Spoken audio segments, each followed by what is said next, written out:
പ്രീതികര സുഹൃത്തുക്കളെ, എല്ലാവർക്കും ഇന്ത്യയിലേക്ക് സ്വാഗതം. ഞാൻ രാജേഷ് സാർ. നമ്മള് ലോക ചരിത്രത്തില് പ്രധാനപ്പെട്ട വിപ്ലവങ്ങളില് ആദ്യ വിപ്ലവമായ ഇംഗ്ലണ്ടിലെ രക്തരഹിത വിപ്ലവം പഠിക്കുകയാണ്. അതിൽ ആദ്യത്തെ ക്ലാസ്സിൽ ഇൻട്രൊഡക്ഷൻ ആണ് പഠിച്ചത്. അതിന്റെ തുടർച്ചയാണ് ഇന്ന് പഠിക്കണം. എങ്കിലും ആദ്യത്തെ ക്ലാസ്സിൽ പഠിച്ച കാര്യങ്ങൾ നിങ്ങൾക്ക് ഓർമ്മയുണ്ടെന്ന് ഞാൻ കരുതുന്നു. വളരെ പെട്ടെന്ന് ചുരുങ്ങിയ വാക്കുകളിൽ ഞാനൊന്ന് ഓർമ്മിപ്പിക്കാം. ഏറ്റവും ആദ്യം ആ ക്ലാസ്സിലൂടെ നമ്മൾ പഠിച്ചത് ഇംഗ്ലണ്ടിലെ ജനങ്ങളുടെ പൗര അവകാശ സംരക്ഷണ ഉടമ്പടിയായ മാഗ്ന കാർട്ട എന്ന ഉടമ്പടി അല്ലെ. പൗരാവകാശങ്ങളുടെ ലോകത്തെ ആദ്യത്തെ ആധികാരിക രേഖയാണ് മാഗ്ന കാർട്ട എന്ന ഉടമ്പടി. എന്തുകൊണ്ടാണ് അങ്ങനെ പറയുന്നത്? പൗര അവകാശങ്ങളെ കുറിച്ച് പിൽക്കാലത്ത് പ്രധാനമായും ഉപയോഗിച്ചിരുന്ന പദം ഹേബിയസ് കോർപ്പസ് ആദ്യമായി പരാമർശിച്ചത് ഈ മാഗ്ന കാർട്ട എന്ന ഉടമ്പടിയിലാണ്.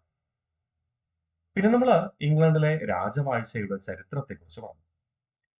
ഇംഗ്ലണ്ടില് ഒരുപാട് സമുദായത്തിൽപ്പെട്ടവര് രാജവംശം സ്ഥാപിച്ചിട്ടുണ്ട്.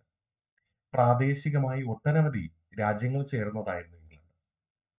അങ്ങനെ ഇംഗ്ലണ്ടില് ഈ വിപ്ലവ കാലഘട്ടത്ത് ഭരണം നടത്തിയിരുന്നത് സ്റ്റുവർട്ട് രാജവംശമായിരുന്നു. സ്റ്റുവർട്ട് രാജവംശത്തിന് തൊട്ട് മുൻപ് ഇംഗ്ലണ്ട് എന്ന് പറയുന്ന രാജ്യത്തെ ഏകീകരിച്ചുകൊണ്ട് നാട്ടുരാജ്യങ്ങളായിരുന്ന ചെറു ചെറു നാട്ടുരാജ്യങ്ങളായിരുന്ന ഇംഗ്ലണ്ടിനെ ഏകീകരിച്ചുകൊണ്ട് ഭരണം നടത്തിയത് ആരായിരുന്നു? ട്യൂഡർ രാജവംശമായിരുന്നു. ആ ട്യൂഡർ രാജവംശത്തിലെ ഏറ്റവും പ്രശസ്തയായ ഭരണാധികാരിയാണ് എലിസബത്തും. മതനവീകരണത്തിന്റെ ഭാഗമായി ഇംഗ്ലണ്ടിൽ പ്രൊട്ടസ്റ്റന്റ് ക്രിസ്തുമത വിഭാഗമായ ആംഗ്ലിക്കൻ സഭയ്ക്ക് തുടക്കം കുറിച്ചത് എലിസബത്ത് ഒന്നായിരുന്നു. തുടർന്ന് എലിസബത്ത് ഒന്ന് ഇങ്ങനെ പ്രഖ്യാപിക്കുകയും ചെയ്തു, ആംഗ്ലിക്കൻ സഭയില്, അതായത് പ്രൊട്ടസ്റ്റന്റ് ക്രിസ്തുമത വിഭാഗത്തിൽ അംഗങ്ങളായവർക്ക് മാത്രമേ ഇംഗ്ലണ്ടിൽ രാജാധികാരം ലഭിക്കുകയുള്ളൂ. തുടർന്ന് എലിസബത്ത് ഒന്നിന് ശേഷം അധികാരത്തിൽ വന്നത് ആരായിരുന്നു? സ്റ്റുവർട്ട് രാജവംശമായിരുന്നു. സ്റ്റുവർട്ട് രാജവംശത്തിൽ ആദ്യ ഭരണാധികാരിയാണ് ജെയിംസ് ഒന്നാമൻ. പ്രൊട്ടസ്റ്റന്റ് മതവിഭാഗമായ ആംഗ്ലിക്കൻ മതത്തിന് പ്രചാരം നൽകിയത് ഏത് രാജവംശം എന്ന് ചോദിച്ചാൽ നമ്മൾ എന്ത് പറയും? ട്യൂഡർ രാജവംശം എന്ന് പറയും. ആംഗ്ലിക്കൻ സഭയെ സംബന്ധിച്ചിട്ട് അവിടെ പ്രഭുക്കന്മാരുടെ ചൂഷണത്തിന് എതിരായി ശബ്ദിച്ചവരാണ്. പുരോഹിത പ്രമുഖന്മാർ സാധാരണക്കാരായ ജനങ്ങളെ ചൂഷണം ചെയ്തതിനെ എതിരെ ശബ്ദിച്ചവരാണ്. ജനഹിതമായി പ്രവർത്തിച്ചവരാണ് ട്യൂഡർ വംശം എന്ന് പറയാം.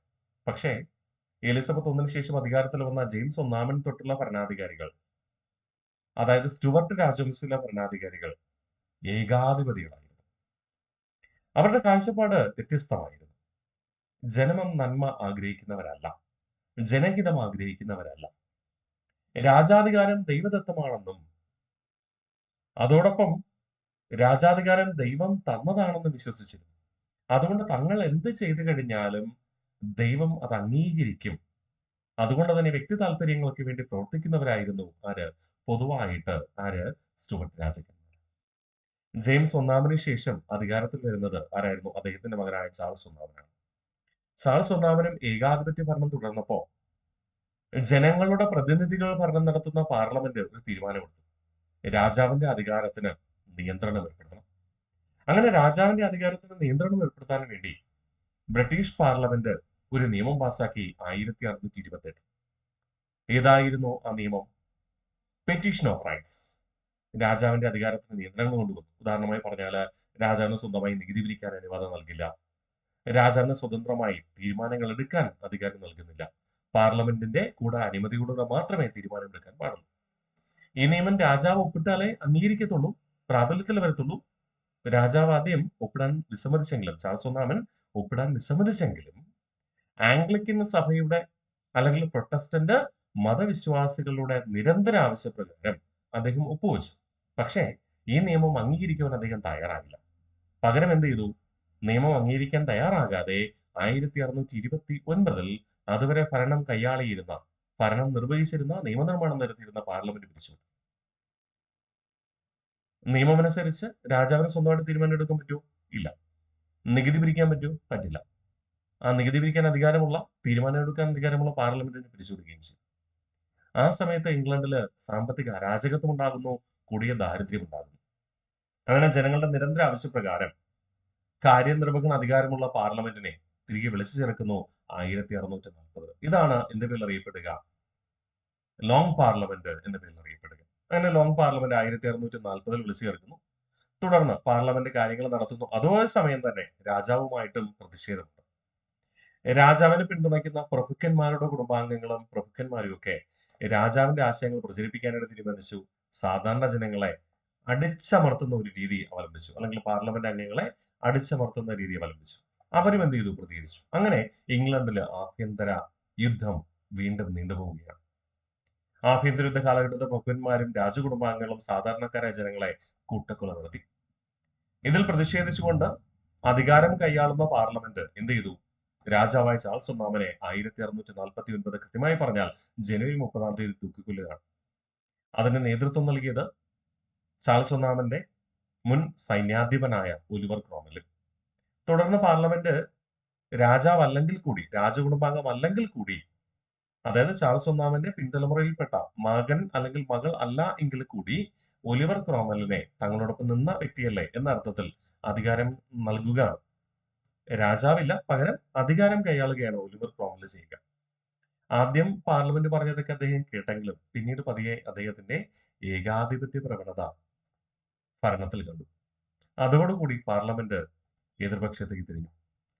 ജനങ്ങൾ വിചാരിച്ചു ഈ ഒലിവർ ക്രോംവെല്ലിന്റെ ഏകാധിപത്യ ഭരണത്തെക്കാൾ നല്ലതാണ് രാജഭരണം. അങ്ങനെ ജനങ്ങളുടെ നിരന്തര ആവശ്യപ്രകാരം ഒലിവർ ക്രോംവെല്ലിന്റെയും അദ്ദേഹത്തിന്റെ മകനായ റിച്ചാർഡിന്റെ കാലഘട്ടം അവസാനിപ്പിച്ച് 1660 എന്ത് ചെയ്തു? വീണ്ടും രാജാവിനെ നിയമിക്കുകയാണ്. അങ്ങനെ നിയമിക്കപ്പെടുന്നത് ചാൾസ് ഒന്നാമന്റെ പുത്രനായ ചാൾസ് രണ്ടാമനെയായിരുന്നു. ആ ചാൾസ് രണ്ടാമന് വരെയാണ് നമ്മൾ കഴിഞ്ഞ ക്ലാസ്സിൽ പഠിച്ചു നിർത്തിയത്. ഇതിന്റെ ഇടയിൽ നമ്മുടെ ഒലിവർ ക്രോംവെൽ രൂപീകരിച്ച പാർലമെന്റ്, വെയർബോൺസ് പാർലമെന്റ് ഒക്കെ ഉണ്ട്, നിങ്ങൾക്ക് അറിയാം. ജസ്റ്റ് ഓർമ്മിപ്പിക്കാൻ വേണ്ടി പറഞ്ഞതാണ്. ഇനി നമുക്ക് ആരെ കുറിച്ചാണ് പഠിക്കേണ്ടത്? യെസ്, ചാൾസ് രണ്ടാമന്റെ കാലഘട്ടത്തിലാണ് പഠിക്കേണ്ടത്. അപ്പൊ 1660 ചാൾസ് രണ്ടാമൻ അധികാരത്തിൽ വരുന്നു. ആരുടെ ആവശ്യപ്രകാരം? പാർലമെന്റിന്റെ ആവശ്യപ്രകാരം. അപ്പൊ സ്വാഭാവികമായിട്ടും പാർലമെന്റിന്റെ ആവശ്യപ്രകാരം അധികാരത്തിൽ വന്ന ചാൾസ് രണ്ടാമൻ പാർലമെന്റ് പറയുന്ന കാര്യങ്ങളെല്ലാം അംഗീകരിക്കുമോ? അംഗീകരിക്കില്ലേ? സ്വാഭാവികമായിട്ടും അംഗീകരിക്കും. ഇല്ലെങ്കിൽ പാർലമെന്റ് തന്റെ അധികാരം എടുത്തു കളയും. തന്റെ പിതാവിനെ വിചാരണ ചെയ്തതുപോലെ തന്നെയും വിചാരണ ചെയ്യും എന്നൊരു പേടി ആർക്കുണ്ടായിരുന്നു? ചാൾസ് രണ്ടാമന്. അതുകൊണ്ട് തന്നെ പാർലമെന്റ് പറയുന്നത് പോലെ തന്നെ ആര് പ്രവർത്തിച്ചു? ചാൾസ് രണ്ടാമൻ. അല്ലെങ്കിൽ മറ്റൊരു തരത്തിൽ പറയാം, 1628 പെറ്റീഷൻ ഓഫ് റൈറ്റ്സ് കൃത്യമായി അംഗീകരിച്ച ഭരണാധികാരിയാണ് ആര്? ചാൾസ് രണ്ടാമൻ. ഓക്കെ, ഇനി നമ്മൾ ചാൾസ് രണ്ടാമനിലേക്ക് പോവാണ് കേട്ടോ. ചാൾസ് രണ്ടാമന്റെ കാലഘട്ടത്ത് ലോകത്ത് ആദ്യമായി ബ്രിട്ടീഷ് പാർലമെന്റ് ഹേബിയസ് കോർപ്പസ് നിയമം പാസാക്കി. ഞാൻ നിങ്ങളോട് കഴിഞ്ഞ ക്ലാസ്സിൽ പഠിപ്പിച്ചു, ഇന്ന് ഞാൻ തുടക്കത്തിൽ സൂചിപ്പിക്കുകയും ചെയ്തു. ഹേബിയസ് കോർപ്പസിനെ കുറിച്ച് ആദ്യമായി പരാമർശമുള്ള ഉടമ്പടി എന്ന് പറയുന്നത് മാഗ്ന കാർട്ട എന്ന ഉടമ്പടിയാണ്. 1215 ഒപ്പുവെച്ചത്. ഈ ഹേബിയസ് കോർപ്പസ് എന്ന് പറയുന്നത് എന്താണടാ? പൗരാവകാശമാണ് അല്ലെ. ഇന്ത്യൻ ഭരണഘടനയില് ഹേബിയസ് കോർപ്പസിനെ കുറിച്ച് പറയുന്നുണ്ട്. പൗരാവകാശങ്ങൾ ഉൾക്കൊള്ളുന്ന മൗലിക അവകാശങ്ങളിൽ ഇന്ത്യൻ ഭരണഘടനയിലെ 3-ാമത്തെ പാർട്ടിൽ, ശരിയാണേ, ആ 3-ാമത്തെ പാർട്ടിലെ പൗരാവകാശങ്ങൾ നേടിയെടുക്കുന്നതിന് വേണ്ടിയുള്ള ഉപാധികൾ എന്ന വിഭാഗത്തിലാണ് ഹേബിയസ് കോർപ്പസ് നിയമം ഉൾക്കൊള്ളിച്ചിരിക്കുന്നത്.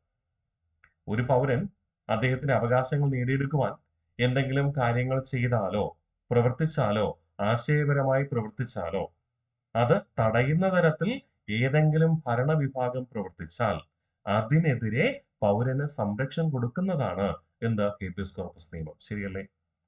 അതായത് ഒരു പൗരൻ അദ്ദേഹത്തിന്റെ അവകാശങ്ങൾക്ക് വേണ്ടി പോരാടുന്ന സമയത്ത് അന്യായമായി അദ്ദേഹത്തിന്റെ സ്വാതന്ത്ര്യത്തെയോ ജീവനെയോ തടയുന്ന തരത്തിൽ എന്തെങ്കിലും പ്രവൃത്തി ഉണ്ടായാൽ അദ്ദേഹത്തിന് കോടതിയെ സമീപിക്കാം.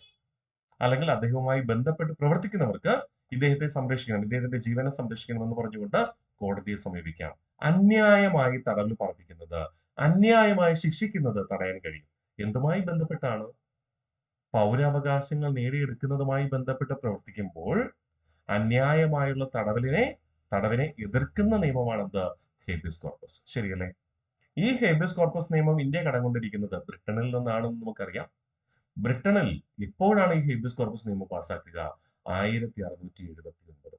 അപ്പൊ സ്വാഭാവികമായിട്ടും 1679 ഹേബിയസ് കോർപ്പസ് നിയമം പാർലമെന്റ് പാസ്സാക്കി. പാർലമെന്റിന്റെ നിർദ്ദേശങ്ങൾ കൃത്യമായി അനുസരിക്കുന്ന ചാൾസ് രണ്ടാമൻ എന്ന രാജാവ് അത് ഒപ്പുവെച്ച് അംഗീകാരം നൽകുകയും ചെയ്തു. അപ്പൊ കൃത്യമായി പറഞ്ഞാൽ ഹേബിയസ് കോർപ്പസ് നിയമം ചാൾസ് രണ്ടാമന്റെ കാലഘട്ടത്ത് 1679 പാർലമെന്റ് പാസ്സാക്കുകയും പ്രാബല്യത്തിൽ വരികയും ചെയ്തു എന്ന് നമുക്ക് പറയാം. അങ്ങനെ ഈ ഹേബിയസ് കോർപ്പസ് നിയമം പ്രാബല്യത്തിൽ വന്നപ്പോ രാജാവിന്റെയും പ്രഭുക്കന്മാരുടെയും പുരോഹിത പ്രമുഖന്മാരുടെയും ചൂഷണത്തിനെതിരെ ശബ്ദിക്കാൻ പേടിയായിരുന്ന സാധാരണക്കാരായ ജനങ്ങള് അന്ന് തൊട്ട് അവർക്ക് പേടിയില്ലാതായി. കാരണം എന്താ? തങ്ങളുടെ അവകാശത്തിന് വേണ്ടി ശബ്ദിച്ചാൽ, മറ്റുള്ളവരുടെ ചൂഷണത്തിന് എതിരെ ശബ്ദിച്ചാൽ ഇന്ന് വരെ പ്രഭുക്കന്മാരെ തങ്ങളെ വിചാരണ ചെയ്യുമായിരുന്നു. രാജാവിന്റെ പടയാളികൾ തങ്ങളെ വിചാരണ ചെയ്യുമായിരുന്നു. അന്യായമായി തടവിൽ പാർപ്പിക്കുമായിരുന്നു. ഹേബിയസ് കോർപ്പസ് നിയമം പ്രാബല്യത്തിൽ വന്നതോടുകൂടി ജനങ്ങളൊക്കെ പേടിയില്ല. കാരണം എന്താ? അന്യായമായി തടവിൽ പാർപ്പിച്ചാൽ ഞങ്ങൾക്ക് ചോദ്യം ചെയ്യാൻ കഴിയും. ജുഡീഷ്യറിയിൽ നമുക്ക് പരാതി കൊടുക്കാൻ കഴിയും. ഞങ്ങൾക്ക് ഉറപ്പായിട്ടും മോചനം ലഭിക്കും. അങ്ങനെ ജനങ്ങളുടെ അവകാശ സംരക്ഷണത്തിന് വേണ്ടിയുള്ള അവകാശങ്ങൾ പ്രചരിപ്പിക്കുവാൻ, അവകാശങ്ങൾ നേടിയെടുക്കുവാൻ സാധാരണക്കാരായ ഒട്ടനവധി നേതാക്കൾ ഉയർന്നു വന്നു. ആ നേതാക്കൾ ഉയർന്നു വന്നു. അവരുടെ ഒരു സംഘടിതമായ പ്രതിഷേധം അല്ലെങ്കിൽ അവകാശ സംരക്ഷണത്തിന് വേണ്ടി കൂട്ടായ്മകൾ രൂപീകരിക്കപ്പെട്ടു. ആ കൂട്ടായ്മകളെയാണ് നമ്മൾ രാഷ്ട്രീയ പാർട്ടികൾ എന്ന് വിളിക്കുക. ലോകത്താദ്യമായി രാഷ്ട്രീയ പാർട്ടികൾ നിലവിൽ വന്നത് ബ്രിട്ടനിലായിരുന്നു. എന്തുകൊണ്ടാണ് ബ്രിട്ടനിൽ രാഷ്ട്രീയ പാർട്ടികൾ ഉയർന്നു വരാൻ കാരണം? ഈ 1679 മനുഷ്യാവകാശ സംരക്ഷണവുമായി ബന്ധപ്പെട്ട ഹേബിയസ് കോർപ്പസ് നിയമം തന്നെ. അഭിപ്രായ സ്വാതന്ത്ര്യം നടത്താൻ പേടിയുണ്ടായിരുന്നവര്, ജനങ്ങൾക്ക് വേണ്ടി പ്രത്യക്ഷത്തിൽ ജനങ്ങളുടെ അവകാശത്തിന് പ്രവർത്തിക്കാൻ പേടിയുള്ളവര് ഹേബിയസ് കോർപ്പസ് നിയമം പാസ്സാക്കിയപ്പോൾ പ്രവർത്തിക്കാൻ തയ്യാറായി. സംഘടിത മനോഭാവത്തോടുകൂടി അവർ പ്രവർത്തിക്കുകയാണ്. അങ്ങനെ സംഘടനകൾ കുത്തിയോജിപ്പിച്ചു. അങ്ങനെ പാർലമെന്റ് പക്ഷം എന്ന് പറയുമ്പോൾ എന്താ? ജനങ്ങളുടെ ഹിതമനുസരിച്ച് പ്രവർത്തിക്കുന്നവരല്ലേ? പാർലമെന്റ് പക്ഷത്തെ അല്ലെങ്കിൽ ജനങ്ങളുടെ പക്ഷത്തെ രാഷ്ട്രീയ പാർട്ടികൾ വിഗുകൾ എന്നറിയപ്പെട്ടു. അപ്പോ ഈ ജനങ്ങളുടെ പക്ഷത്തുള്ള അഭിപ്രായങ്ങളും ആശയങ്ങളും പ്രചരിക്കപ്പെടുകയാണ്. ഏതിലൂടെ? വിഗുകൾ എന്ന രാഷ്ട്രീയ പാർട്ടിയിലൂടെ. അപ്പോ രാജകീയ പക്ഷം അഥവാ പ്രഭുക്കന്മാരുടെ പക്ഷത്തെ ആശയങ്ങൾ പ്രചരിപ്പിക്കണ്ടേ? അതിനുവേണ്ടി രാജകീയ പക്ഷത്ത് മറ്റൊരു രാഷ്ട്രീയ പാർട്ടി രൂപീകരിക്കപ്പെടുകയാണ്. ആ രാഷ്ട്രീയ പാർട്ടിയാണ് എന്ത് പേരിൽ അറിയപ്പെടുക? ടോറികൾ എന്ന പേരിൽ അറിയപ്പെടുക. അപ്പൊ ലോകത്താദ്യമായി രാഷ്ട്രീയ പാർട്ടികൾ നിലവിൽ വന്നത് എവിടെയാണെന്ന് ചോദിച്ചാൽ ബ്രിട്ടനിലാണ്.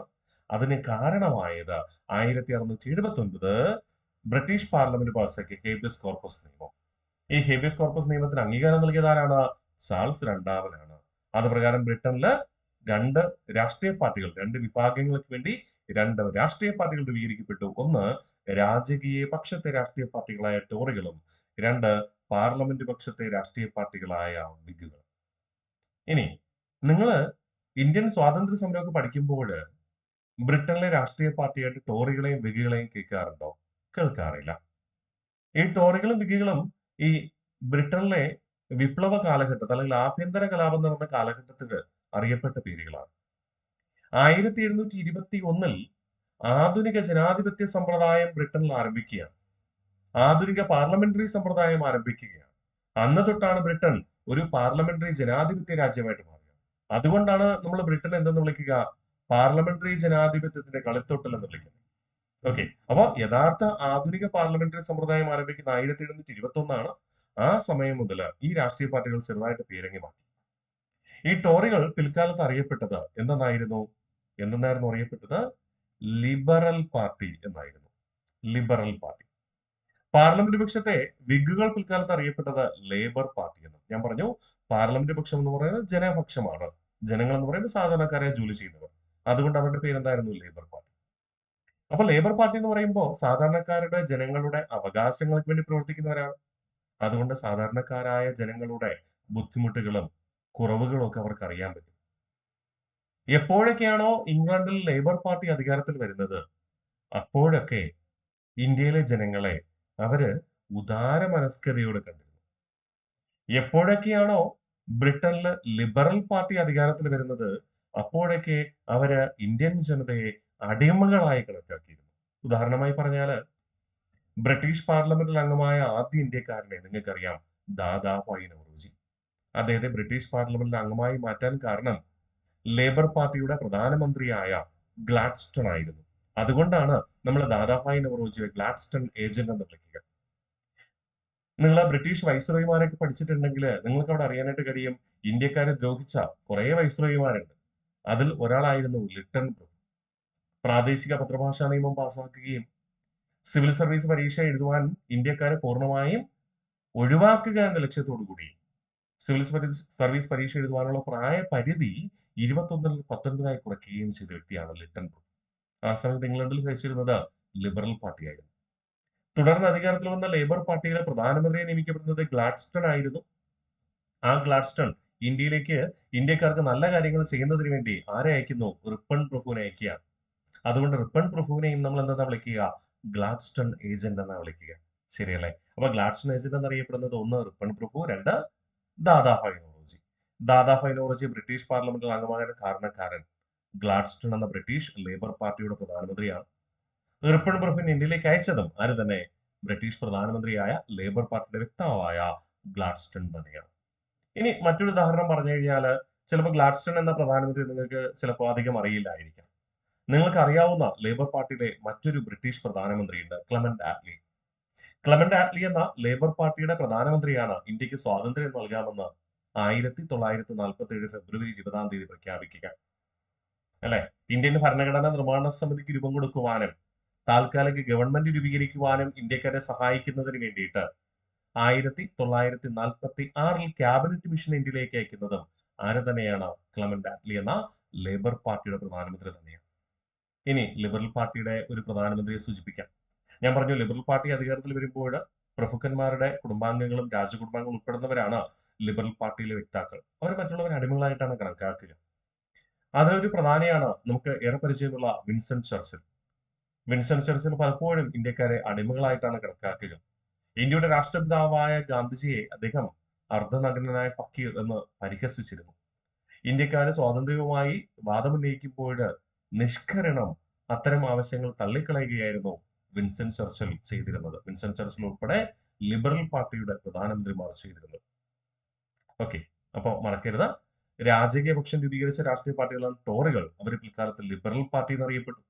പാർലമെന്റ് പക്ഷം രൂപീകരിച്ച രാഷ്ട്രീയ പാർട്ടികളാണ് വിഗുകൾ. അവർ പിൽക്കാലത്ത് ലേബർ പാർട്ടി എന്നും അറിയപ്പെട്ടു. എന്നാൽ നമുക്ക് റിവിഷൻ ചെയ്താലോ? അപ്പൊ 1679 ലോകത്താദ്യമായി ബ്രിട്ടീഷ് പാർലമെന്റ് ഹേബിയസ് കോർപ്പസ് നിയമം പാസാക്കി. ആ സമയത്ത് ബ്രിട്ടീഷ് രാജാവ് ചാൾസ് രണ്ടാമനായിരുന്നു. ലോകത്താദ്യമായി ബ്രിട്ടനിൽ രാഷ്ട്രീയ പാർട്ടികൾ നിലവിൽ വന്നു. രാജകീയ പക്ഷത്തെ രാഷ്ട്രീയ പാർട്ടികൾ ടോറികളാണ്. അവരെ പിൽക്കാലത്ത് ലിബറൽ പാർട്ടി എന്നറിയപ്പെട്ടു. പാർലമെന്റ് പക്ഷത്തെ രാഷ്ട്രീയ പാർട്ടികൾ വിഗുകളാണ്. അവര് പിൽക്കാലത്ത് ലേബർ പാർട്ടി എന്നറിയപ്പെട്ടു. തുടർന്ന് ചാൾസ് രണ്ടാമൻ മരണമടയുന്നു. ചാൾസ് രണ്ടാമന് ശേഷം അധികാരത്തിൽ വരുന്നത് ചാൾസ് രണ്ടാമന്റെ പുത്രനായ ആരായിരുന്നു? ജെയിംസ് രണ്ടാമനായിരുന്നു. ചാൾസ് രണ്ടാമൻ നമ്മൾ നേരത്തെ പറഞ്ഞതുപോലെ തന്നെ ഞാൻ തുടക്കത്തിൽ സൂചിപ്പിച്ചു, കഴിഞ്ഞ ക്ലാസ്സിൽ നമ്മൾ പഠിച്ചു. എലിസബത്ത് ഒന്നിന്റെ കാലഘട്ടം മുതൽ എലിസബത്ത് ഒന്നിന്റെ കാലഘട്ടത്തിൽ രൂപീകരിച്ച ആംഗ്ലിക്കൻ സഭയിലെ അംഗങ്ങൾ മാത്രമാണ് രാജാവാകാൻ അനുമതി ഉണ്ടായിരുന്നത്. ചാൾസ് രണ്ടാമനും പ്രൊട്ടസ്റ്റന്റ് മതവിഭാഗക്കാരൻ തന്നെ. പക്ഷെ ചാൾസ് രണ്ടാമന്റെ മകനായ ജെയിംസ് രണ്ടാമൻ സ്റ്റുവർട്ട് രാജവംശത്തിലെ കത്തോലിക്കനായ ഭരണാധികാരിയായിരുന്നു. ഇവിടെ കത്തോലിക്കൻ എന്ന് ഉദ്ദേശിക്കുന്നത് റോമ ആസ്ഥാനമായി ആധ്യാത്മിക ഭരണം നടത്തുന്ന റോമിലെ പോപ്പിന്റെ അനുയായികളെയാണ് നമ്മൾ കത്തോലിക്ക ക്രിസ്ത്യാനികൾ എന്ന് വിളിക്കുക. പ്രത്യേകിച്ച് യൂറോപ്പിൽ. ഏഷ്യ വൻകരയിൽ കത്തോലിക്കർ എന്ന് പറയുമ്പോൾ സിറിയൻ കത്തോലിക്കരാണ് കേട്ടോ. നമ്മൾ യൂറോപ്പിൽ പറയുന്നുണ്ട് റോമിലെ പോപ്പിനെ അംഗീകരിക്കുന്നവരെയാണ് നമ്മൾ കത്തോലിക്ക ക്രിസ്ത്യാനികൾ എന്ന് വിളിക്കുക. കത്തോലിക്ക ക്രിസ്ത്യാനികൾക്ക് എതിരായിട്ടായിരുന്നു യൂറോപ്പിൽ മതനവീകരണ പ്രസ്ഥാനം 16-ാം നൂറ്റാണ്ടിൽ ആരംഭിക്കുന്നത്. ആ മതനവീകരണ പ്രസ്ഥാനത്തിന്റെ ഭാഗമായിട്ടാണ് യൂറോപ്പിൽ ആകമാനം പ്രൊട്ടസ്റ്റന്റ് ക്രിസ്തുമത വിഭാഗത്തിന് തുടക്കം കുറിക്കപ്പെടുന്നതും അല്ലെ. ആ ഇംഗ്ലണ്ട് എന്ന രാജ്യത്തെ പ്രൊട്ടസ്റ്റന്റ് ക്രിസ്തുമത വിഭാഗമാണ് ആംഗ്ലിക്കൻ സഭ. ഇംഗ്ലണ്ട് എന്ന രാജ്യത്ത് ആംഗ്ലിക്കൻ സഭാംഗങ്ങളാണ് ഭൂരിപക്ഷം. എന്നാൽ എണ്ണത്തിൽ കുറച്ചുപേർ ആരൊക്കെയുണ്ട്? കത്തോലിക്ക ക്രിസ്ത്യാനികളുണ്ട്, പിന്നെ യഹൂദന്മാർ അഥവാ ജൂതന്മാരുമുണ്ട്. പക്ഷേ ബ്രിട്ടീഷ് രാജഭരണ പാരമ്പര്യമനുസരിച്ച് എലിസബത്ത് ഒന്നിന്റെ നിർദ്ദേശപ്രകാരം അന്ന് മുതൽ ആരായിരിക്കണം ഇംഗ്ലണ്ടിലെ രാജാവായി മാറേണ്ടത്? ആംഗ്ലിക്കൻ വംശത്തിൽപ്പെട്ടവര്, ആംഗ്ലിക്കൻ മതത്തിൽപ്പെട്ടവരായിരിക്കണമെന്നൊരു പ്രഖ്യാപനമുണ്ട്. പക്ഷേ ചാൾസ് രണ്ടാമൻ എന്ന് പറയുന്ന ഭരണാധികാരി പ്രൊട്ടസ്റ്റന്റ് മതവിഭാഗക്കാരനാണ്, അതായത് ആംഗ്ലിക്കൻ സഭയിലെ അംഗമാണ്. പക്ഷെ അദ്ദേഹത്തിന്റെ മകൻ ഏത് മതമാ സ്വീകരിച്ചേ? കത്തോലിക്ക വിശ്വാസം. അപ്പോ നമ്മുടെ എലിസബത്ത് ഒന്നിന്റെ നിർദ്ദേശപ്രകാരം യഥാർത്ഥത്തിൽ ചാൾസ് രണ്ടാമന്റെ പുത്രനായ ജെയിംസ് രണ്ടാമന് രാജാധികാരം വിനിയോഗിക്കാൻ പറ്റുമോ? പറ്റില്ല. പക്ഷേ ജെയിംസ് രണ്ടാമൻ എന്ത് ചെയ്തു? ചാൾസ് രണ്ടാമന്റെ പുത്രൻ ഞാനാണ്, അതുകൊണ്ട് അടുത്ത അവകാശം രാജാവകാശം എനിക്കാണെന്ന് പറഞ്ഞുകൊണ്ട് രാജഭരണം സ്വയം ഏറ്റെടുത്തു. ഇത് ഇംഗ്ലണ്ടില് പാർലമെന്റ് പക്ഷത്തെയും അതോടൊപ്പം ജനങ്ങളെയും ജെയിംസ് രണ്ടാമന്റെ എതിരാളികളാക്കി. ചാൾസ് രണ്ടാമന്റെ കാലഘട്ടത്ത് താൽക്കാലികമായി ശമിച്ചിരുന്ന ആഭ്യന്തര യുദ്ധം അവിടെ വീണ്ടും ആരംഭിക്കുക. ജെയിംസ് രണ്ടാമൻ ഒരു കാരണവശാലും സമ്മതിക്കുന്നില്ല രാജഭരണത്തിൽ നിന്ന് മാറി നിൽക്കാൻ. അദ്ദേഹം എന്ത് ചെയ്തു? 1687 ഇംഗ്ലണ്ടിലെ ആംഗ്ലിക്കൻ സഭാവിശ്വാസികൾ കത്തോലിക്ക വിശ്വാസത്തിലേക്ക് ഗതിമാറി ചിന്തിക്കുന്നതിന് വേണ്ടിയിട്ട് ദണ്ഡവിമോചന പ്രഖ്യാപനം നടത്തി. ദണ്ഡവിമോചന പ്രഖ്യാപനം നിങ്ങൾക്കറിയാമോ? ഇല്ലെങ്കിൽ ഞാൻ പറഞ്ഞു തരാം. എന്താണ് ദണ്ഡവിമോചനം എന്ന് പി.എസ്.സി ചോദിക്കില്ല എങ്കിൽ നിങ്ങൾ മനസ്സിലാക്കിയിരിക്കുക. ഞാൻ പറഞ്ഞു, പ്രൊട്ടസ്റ്റന്റ് ക്രിസ്തുമത വിശ്വാസികളെ ക്രിസ്തുമതത്തിലേക്ക് അല്ലെങ്കിൽ കത്തോലിക്ക ക്രിസ്ത്യാനിയിലേക്ക് കൊണ്ടുവരുന്നതിന് വേണ്ടിയിട്ടാണ് നമ്മുടെ ജെയിംസ് രണ്ടാമൻ, ചാൾസ് രണ്ടാമന്റെ പുത്രനായ ജെയിംസ് രണ്ടാമൻ എന്ത് ചെയ്യുന്നത്? ദണ്ഡവിമോചനം പ്രഖ്യാപനം നടത്തുക. എന്താണ് ദണ്ഡവിമോചനം? ചുരുക്കി പറഞ്ഞാൽ പാപങ്ങളിൽ നിന്ന് മോചനം കിട്ടും എന്ന പ്രഖ്യാപനം. ഈ ദണ്ഡവിമോചനം പ്രഖ്യാപിക്കുവാനുള്ള അധികാരം റോമിലെ പോപ്പിനാണ്. ആ റോമിലെ പോപ്പിന് വേണ്ടി റോമിലെ പോപ്പ് പ്രഖ്യാപിച്ചു കഴിഞ്ഞാൽ പ്രാദേശികമായി ആരാണോ അവിടുത്തെ അധികാരി അല്ലെങ്കിൽ ആധ്യാത്മിക അധികാരി അദ്ദേഹം ഒന്നുകൂടെ പ്രഖ്യാപിക്കുമെന്ന് മാത്രം. ഓക്കെ. അപ്പോ എന്താണ് ദണ്ഡവിമോചനം എന്ന് പറഞ്ഞാൽ ഞാൻ സൂചിപ്പിച്ചു, പാപമോചനം ലഭിക്കും എന്നതാണ്. അതുവരെ താൻ ചെയ്തിട്ടുള്ള എല്ലാ പാപങ്ങളും മോചിക്കപ്പെടും. അതിനുവേണ്ടി എന്താ ചെയ്യേണ്ടേ? ഒന്നെങ്കിൽ ഏതെങ്കിലും ഒരു പ്രവൃത്തി ചെയ്യാൻ പറയും, അല്ലെങ്കിൽ ഏതെങ്കിലും ഒരു സ്ഥലം സന്ദർശിക്കാനായിട്ട് പറയും.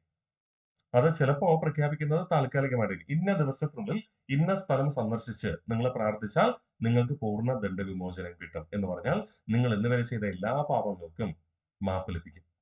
അല്ലെങ്കിൽ ഇന്ന ഒരു കാര്യം ചെയ്തു കഴിഞ്ഞാൽ നിങ്ങൾക്ക് ദണ്ഡവിമോചനം ലഭിക്കും. ഇവിടെ ഇംഗ്ലണ്ടിലെ 1687 ജെയിംസ് രണ്ടാമന്റെ ദണ്ഡവിമോചന പ്രഖ്യാപനത്തിൽ പറയുന്നത് ആംഗ്ലിക്കൻ സഭാവിശ്വാസം ഉപേക്ഷിച്ച് ക്രിസ്തുമതത്തിലേക്ക് വരുന്നവർ അല്ലെങ്കിൽ കത്തോലിക്ക ക്രിസ്തുമതത്തിലേക്ക് വരുന്നവർക്ക് ദണ്ഡവിമോചനം ലഭിക്കുമെന്നാണ്. അപ്പൊ സ്വാഭാവികമായിട്ടും മതനവീകരണത്തിന്റെ ഭാഗമായിട്ട് കത്തോലിക്ക പുരോഹിതന്മാരുടെ ചെയ്തികൾക്കെതിരെയായിട്ടാണ് എന്താരംഭിക്കുന്നത്? പ്രൊട്ടസ്റ്റന്റ് ക്രിസ്തുമത വിഭാഗമായ ആംഗ്ലിക്കൻ സഭ ആരംഭിക്കുന്നത്. ജനങ്ങള് ഈ ദണ്ഡവിമോചന പ്രഖ്യാപനം അംഗീകരിക്കാൻ തയ്യാറായില്ല. അത് പ്രഖ്യാപിച്ച ജെയിംസ് രണ്ടാമനെതിരെ പ്രതിഷേധം ആരംഭിച്ചു. അങ്ങനെ ആഭ്യന്തരമായ യുദ്ധം അതിന്റെ ഏറ്റവും മെച്ചപ്പെട്ട അല്ലെങ്കിൽ ഏറ്റവും ക്രൂരമായ രീതിയിലേക്ക് എത്തുകയാണ്. ആ സമയത്ത് ജെയിംസ് രണ്ടാമനെതിരെ പ്രതിഷേധം കൂടുതൽ ആളിക്കത്തി. സാധാരണക്കാരായ ജനങ്ങൾ പ്രതിഷേധിക്കുന്നുണ്ട്. അതോടൊപ്പം താൻ അംഗമായ രാജകുടുംബാംഗങ്ങളെ പോലും തന്നെ എതിർക്കുന്നു. കാരണം എന്താ? ബാക്കി രാജകുടുംബങ്ങൾ ഭൂരിപക്ഷം ആരാ? പ്രൊട്ടസ്റ്റന്റ് വിഭാഗമായ ആംഗ്ലിക്കൻ സഭയിലെ വ്യക്താക്കളാണ്. താൻ മാത്രമാണ് എന്ത്? കത്തോലിക്കൻ. അതിന്റെ എതിർപ്പുണ്ട്. പ്രഭുക്കന്മാർ എതിർക്കുന്നുണ്ട്. കാരണം പ്രഭുക്കന്മാരും ആരാ? ആംഗ്ലിക്കൻ സഭയിലെ അംഗങ്ങളാണ്. കാരണം ആംഗ്ലിക്കൻ സഭയിലെ ഒരു വ്യക്തിക്ക് എന്താവാൻ പറ്റില്ല? രാജാവായി അധികാരം ഏറ്റെടുക്കാൻ പറ്റില്ല എന്ന് കൃത്യമായി ഭരണവ്യവസ്ഥ എഴുതി ചേർത്തിട്ടുമുണ്ട്. അപ്പൊ സഭയുടെ പ്രതിഷേധം കൂടി. അങ്ങനെ ആയപ്പോൾ ജെയിംസ് രണ്ടാമൻ എന്ത് ചെയ്യുന്നു? തന്റെ അധികാരം മാറ്റാൻ തീരുമാനിക്കുകയാണ്. ഓക്കെ. അപ്പൊ വിപ്ലവ സമയത്തെ ഭരണാധികാരി ആരെന്ന് ചോദിച്ചാൽ ജെയിംസ് രണ്ടാമന്. 1688 ജെയിംസ് രണ്ടാമനെ പുറത്താക്കിക്കൊണ്ട് രക്തച്ചൊരിച്ചിലില്ലാതെ അധികാരം ആരേറ്റെടുത്തു? പാർലമെന്റ് ഏറ്റെടുത്തു. പക്ഷെ അപ്പോഴും പാർലമെന്റിന് അധികാരം നിർവഹണം മാത്രമേ ഉള്ളൂ. പേരിനെങ്കിലും അധികാരം ആരിൽ നിക്ഷിപ്തമാണ്? രാജാവ്. അധികാരി രാജാവാണ്. രാജാവിന് വേണ്ടി പാർലമെന്റ് അധികാരം നടത്തുന്നു എന്നതാണ് കാഴ്ചപ്പാട്. അപ്പോ അവിടെ വീണ്ടും രാജാവ് വേണം. ഇല്ലെങ്കിൽ നേരത്തെ ഒലിവർ ക്രോംവെൽ പോലുള്ള ആൾക്കാർ വന്നിട്ട് ഏകാധിപത്യ ഭരണം സ്ഥാപിച്ചാലോ എന്നൊരു പേടി പാർലമെന്റിന് ഉണ്ടായിരുന്നു. അങ്ങനെ പാർലമെന്റ് ആരോട് ആവശ്യപ്പെട്ടു? ജെയിംസ് രണ്ടാമന്റെ പുത്രിയോട് അധികാരം ഏറ്റെടുക്കാൻ ആവശ്യപ്പെട്ടു. ഓക്കെ. അപ്പോ ജെയിംസ് രണ്ടാമന്റെ അച്ഛൻ എന്ന് പറയുന്ന ആരാ? ചാൾസ് രണ്ടാമൻ. അദ്ദേഹം പ്രൊട്ടസ്റ്റന്റ് ആംഗ്ലിക്കൻ സഭയിലെ അംഗം തന്നെയാണ്. ജെയിംസ് രണ്ടാമന് മാത്രമാണ് കത്തോലിക്ക സഭയിലേക്ക് പോവുക. അതുകൊണ്ടാണ് അദ്ദേഹത്തിന് രാജാധികാരത്തിൽ നിന്ന് മാറ്റി നിർത്തുന്നത്. ഓക്കെ. അപ്പൊ 1688 ജെയിംസ് രണ്ടാമനെ പുറത്താക്കിക്കൊണ്ട് രക്തച്ചൊരിച്ചിലില്ലാതെ അധികാരം ആരേറ്റെടുത്തു? പാർലമെന്റ്. ജെയിംസ് രണ്ടാമൻ ഫ്രാൻസിലേക്ക് പലായനം ചെയ്തു. പി.എസ്.സി സ്ഥിരം ചോദിക്കുന്ന ചോദ്യമാണ്, ജെയിംസ് രണ്ടാമൻ ഏത് രാജ്യത്തേക്ക് പലായനം ചെയ്തു? എവിടേക്ക്? ഫ്രാൻസിലേക്ക് പലായനം ചെയ്തു. പ്രൊട്ടസ്റ്റന്റ് മതവിശ്വാസിയായ, അവിടെ പ്രാധാന്യമുണ്ട് അല്ലെ? അതുകൊണ്ട് നമ്മൾ എടുത്തു പറയണേ, പ്രൊട്ടസ്റ്റന്റ് മതവിശ്വാസിയായ ജെയിംസ് രണ്ടാമന്റെ പുത്രി മേരിയും, മേരി സെക്കൻഡ് എന്നൊക്കെയാണ് നമ്മൾ പറയുക, മേരി എന്ന് പഠിച്ചാൽ മതി. മേരിയും ഭർത്താവ് ഹോളണ്ടിലെ വില്യം മൂന്നാമനും ചേർന്ന് അധികാരം സ്ഥാപിച്ചു. പ്രൊട്ടസ്റ്റന്റ് മതവിശ്വാസിയായ ഈ പ്രൊട്ടസ്റ്റന്റ് മതം എന്ന് പറയുന്നത് എന്ത് തന്നെ? ഇംഗ്ലണ്ടിനെ സംബന്ധിച്ചിട്ട് ആംഗ്ലിക്കൻ സഭയാണ് കേട്ടോ. അപ്പൊ പ്രൊട്ടസ്റ്റന്റ് മതവിശ്വാസിയായ ജെയിംസ് രണ്ടാമന്റെ പുത്രി മേരിയും കൂടാതെ ഭർത്താവ് ഹോളണ്ടിലെ വില്യം മൂന്നാമനും ചേർന്ന് എന്ത് ചെയ്തു? അധികാരം സ്ഥാപിച്ചു. ഇവര് പ്രൊട്ടസ്റ്റന്റ് മതവിശ്വാസികളാണ്, അഥവാ ആംഗ്ലിക്കൻ സഭയിലെ വിശ്വാസികളാണ് എന്നതുകൊണ്ട് തന്നെ അവിടെ പാർലമെന്റിന് എതിർപ്പുണ്ടോ? ഇല്ല. ജനങ്ങൾക്ക് എതിർപ്പുണ്ടോ? ഇല്ല. അപ്പൊ സ്വാഭാവികമായിട്ട് അവിടെ പൂർണ്ണമായ അധികാരം പാർലമെന്റിന് ലഭിക്കുകയാണ്. അങ്ങനെ കൂടുതൽ അധികാരങ്ങൾ പാർലമെന്റിന് നൽകിക്കൊണ്ട്, അല്ലെങ്കിൽ പൂർണ്ണമായ അധികാരം പാർലമെന്റിന് നൽകാൻ ആര് അംഗീകരിക്കുന്നു? നമ്മുടെ നമ്മുടെ മേരിയും ഭർത്താവ് വില്യം മൂന്നാമനും അംഗീകരിക്കുകയാണ്. അങ്ങനെ ഇവരുടെ അംഗീകാരത്തോടു കൂടി യാതൊരു രക്തചൊരിച്ചിലുമില്ലാതെ അധികാര കൈമാറ്റം നടന്നു. അതുകൊണ്ട് നമ്മൾ ഇതിനെ എന്തെന്ന് വിളിച്ചു? രക്തരഹിത വിപ്ലവം എന്ന് വിളിക്കുന്നു. മഹത്തായത് ദ ഗ്ലോറിയസ് റെവല്യൂഷൻ, മഹത്തായ വിപ്ലവം. കാരണം വർഷങ്ങൾ കൊണ്ട് ജനങ്ങൾ ആവശ്യപ്പെടുന്ന ജനങ്ങളുടെ അധികാരം, ജനങ്ങളുടെ ഹിതമനുസരിച്ച് പ്രവർത്തിക്കുന്ന പാർലമെന്റിന് ലഭിക്കണമെന്ന ആവശ്യം അംഗീകരിക്കപ്പെടുകയാണ്. അതുകൊണ്ട് ഇംഗ്ലണ്ടിലെ ജനങ്ങള് അതിനെ ഗ്ലോറിയസ് റെവല്യൂഷൻ, മഹത്തായ വിപ്ലവം എന്ന് വിളിക്കുന്നു. കൊട്ടാരത്തിൽ വെച്ച് അധികാര കൈമാറ്റം നടന്നു അല്ലെ? ജെയിംസ് രണ്ടാമന്റെ അധികാരം ഉപേക്ഷിച്ച് പലായനം ചെയ്യാണ്. അതുകൊണ്ട് അത് കൊട്ടാരൻ വിപ്ലവം എന്ന് വിളിക്കുന്നു അല്ലെ? അപ്പൊ രക്തരഹിത വിപ്ലവം എന്നറിയപ്പെടുന്നു, പിന്നെ കൊട്ടാര വിപ്ലവം എന്നറിയപ്പെടുന്നു, മഹത്തായ വിപ്ലവം എന്ന് അറിയപ്പെടുന്നു. ഈ മഹത്തായ വിപ്ലവം, ദ ഗ്ലോറിയസ് റെവല്യൂഷൻ എന്ന വാക്ക് ആദ്യമായി ഉപയോഗിച്ചത് ജോൺ ഹാംപ്ടൺ ആണ്. ജോൺ ഹാംപ്ടൺ, അത് ഒന്ന് പഠിച്ചു വെച്ചേക്കാം. അപ്പോ ഇംഗ്ലണ്ടിലെ വിപ്ലവം 1688 നമ്മുടെ ജെയിംസ് രണ്ടാമനെ സ്ഥാനഭ്രഷ്ടനാക്കിക്കൊണ്ട് ജെയിംസ് രണ്ടാമന്റെ പുത്രി മേരിയും അവരുടെ ഭർത്താവായ വില്യമും ചേർന്ന് അധികാരം ഏറ്റെടുക്കുന്നു. ഇത് യാതൊരു രക്തച്ചൊരിച്ചിലും ഇല്ലാതെ നടക്കുന്നതാണ്. ഇവിടെ മേരിയും വില്യമുമാണ് അധികാരം ഏറ്റെടുത്തെങ്കിലും പൂർണ്ണമായ അധികാരം ആർക്ക് നൽകുകയാണ്? പാർലമെന്റ് പക്ഷത്തിന് നൽകുകയാണ്. അതുകൊണ്ട് തന്നെ ജനങ്ങൾക്ക്, ജനഹിതമനുസരിച്ച് ഭരണം നടത്തുന്ന പാർലമെന്റിന് അഥവാ ജനങ്ങളുടെ പ്രതിനിധികൾക്ക് അധികാരം ലഭിച്ചു. കാലങ്ങളായുള്ള രാജാവിന്റെ ഏകാധിപത്യ ഭരണം അവിടെ അവസാനിക്കപ്പെട്ടു എന്ന കാഴ്ചപ്പാടുള്ളത് കൊണ്ടാണ് അതിനെ മഹത്തായ വിപ്ലവം എന്നും കൊട്ടാരൻ വിപ്ലവം എന്നും രക്തരഹിത വിപ്ലവം എന്ന് വിളിക്കുക. മഹത്തായ വിപ്ലവം എന്ന പദം ആദ്യമായി ഉപയോഗിച്ചത് ആരെന്ന് ചോദിച്ചു കഴിഞ്ഞാൽ ആരാണടാ? നമ്മുടെ ജോൺ ഹാംപ്ടൺ ആണ്. ഓക്കെ അല്ലേ? തുടർന്ന് ഈ മേരിയും വില്യം മൂന്നാമനും പാർലമെന്റിന് അധികാരം നൽകാമെന്ന് പറഞ്ഞു. പക്ഷെ അതൊരു നിയമമായാൽ മാത്രമേ പിന്നീട് അത് ചോദ്യം ചെയ്യപ്പെടാതിരിക്കൂ അല്ലെ? അങ്ങനെ പൂർണ്ണമായും അധികാരം പാർലമെന്റിന് ലഭിക്കുന്നു എന്ന് പറഞ്ഞുകൊണ്ട് അതിനു വേണ്ടി പാർലമെന്റ് ഒരു നിയമം പാസാക്കി. അതാണ് bill of rights. 1689 British parliament അവകാശ നിയമം അഥവാ ബിൽ ഓഫ് റൈറ്റ്സ് പാസാക്കി. ആൾറെഡി ഇതിന് അംഗീകാരം നൽകിയിരുന്ന വില്യമും മേരിയും എന്ത് ചെയ്തു? ഇത് ഒരു എതിർപ്പും ഇല്ലാതെ ഒപ്പുവെക്കുകയും ചെയ്തു. അപ്പൊ ബ്രിട്ടീഷ് പാർലമെന്റ് അവകാശ നിയമം അഥവാ ബിൽ ഓഫ് റൈറ്റ്സ് പാസാക്കി.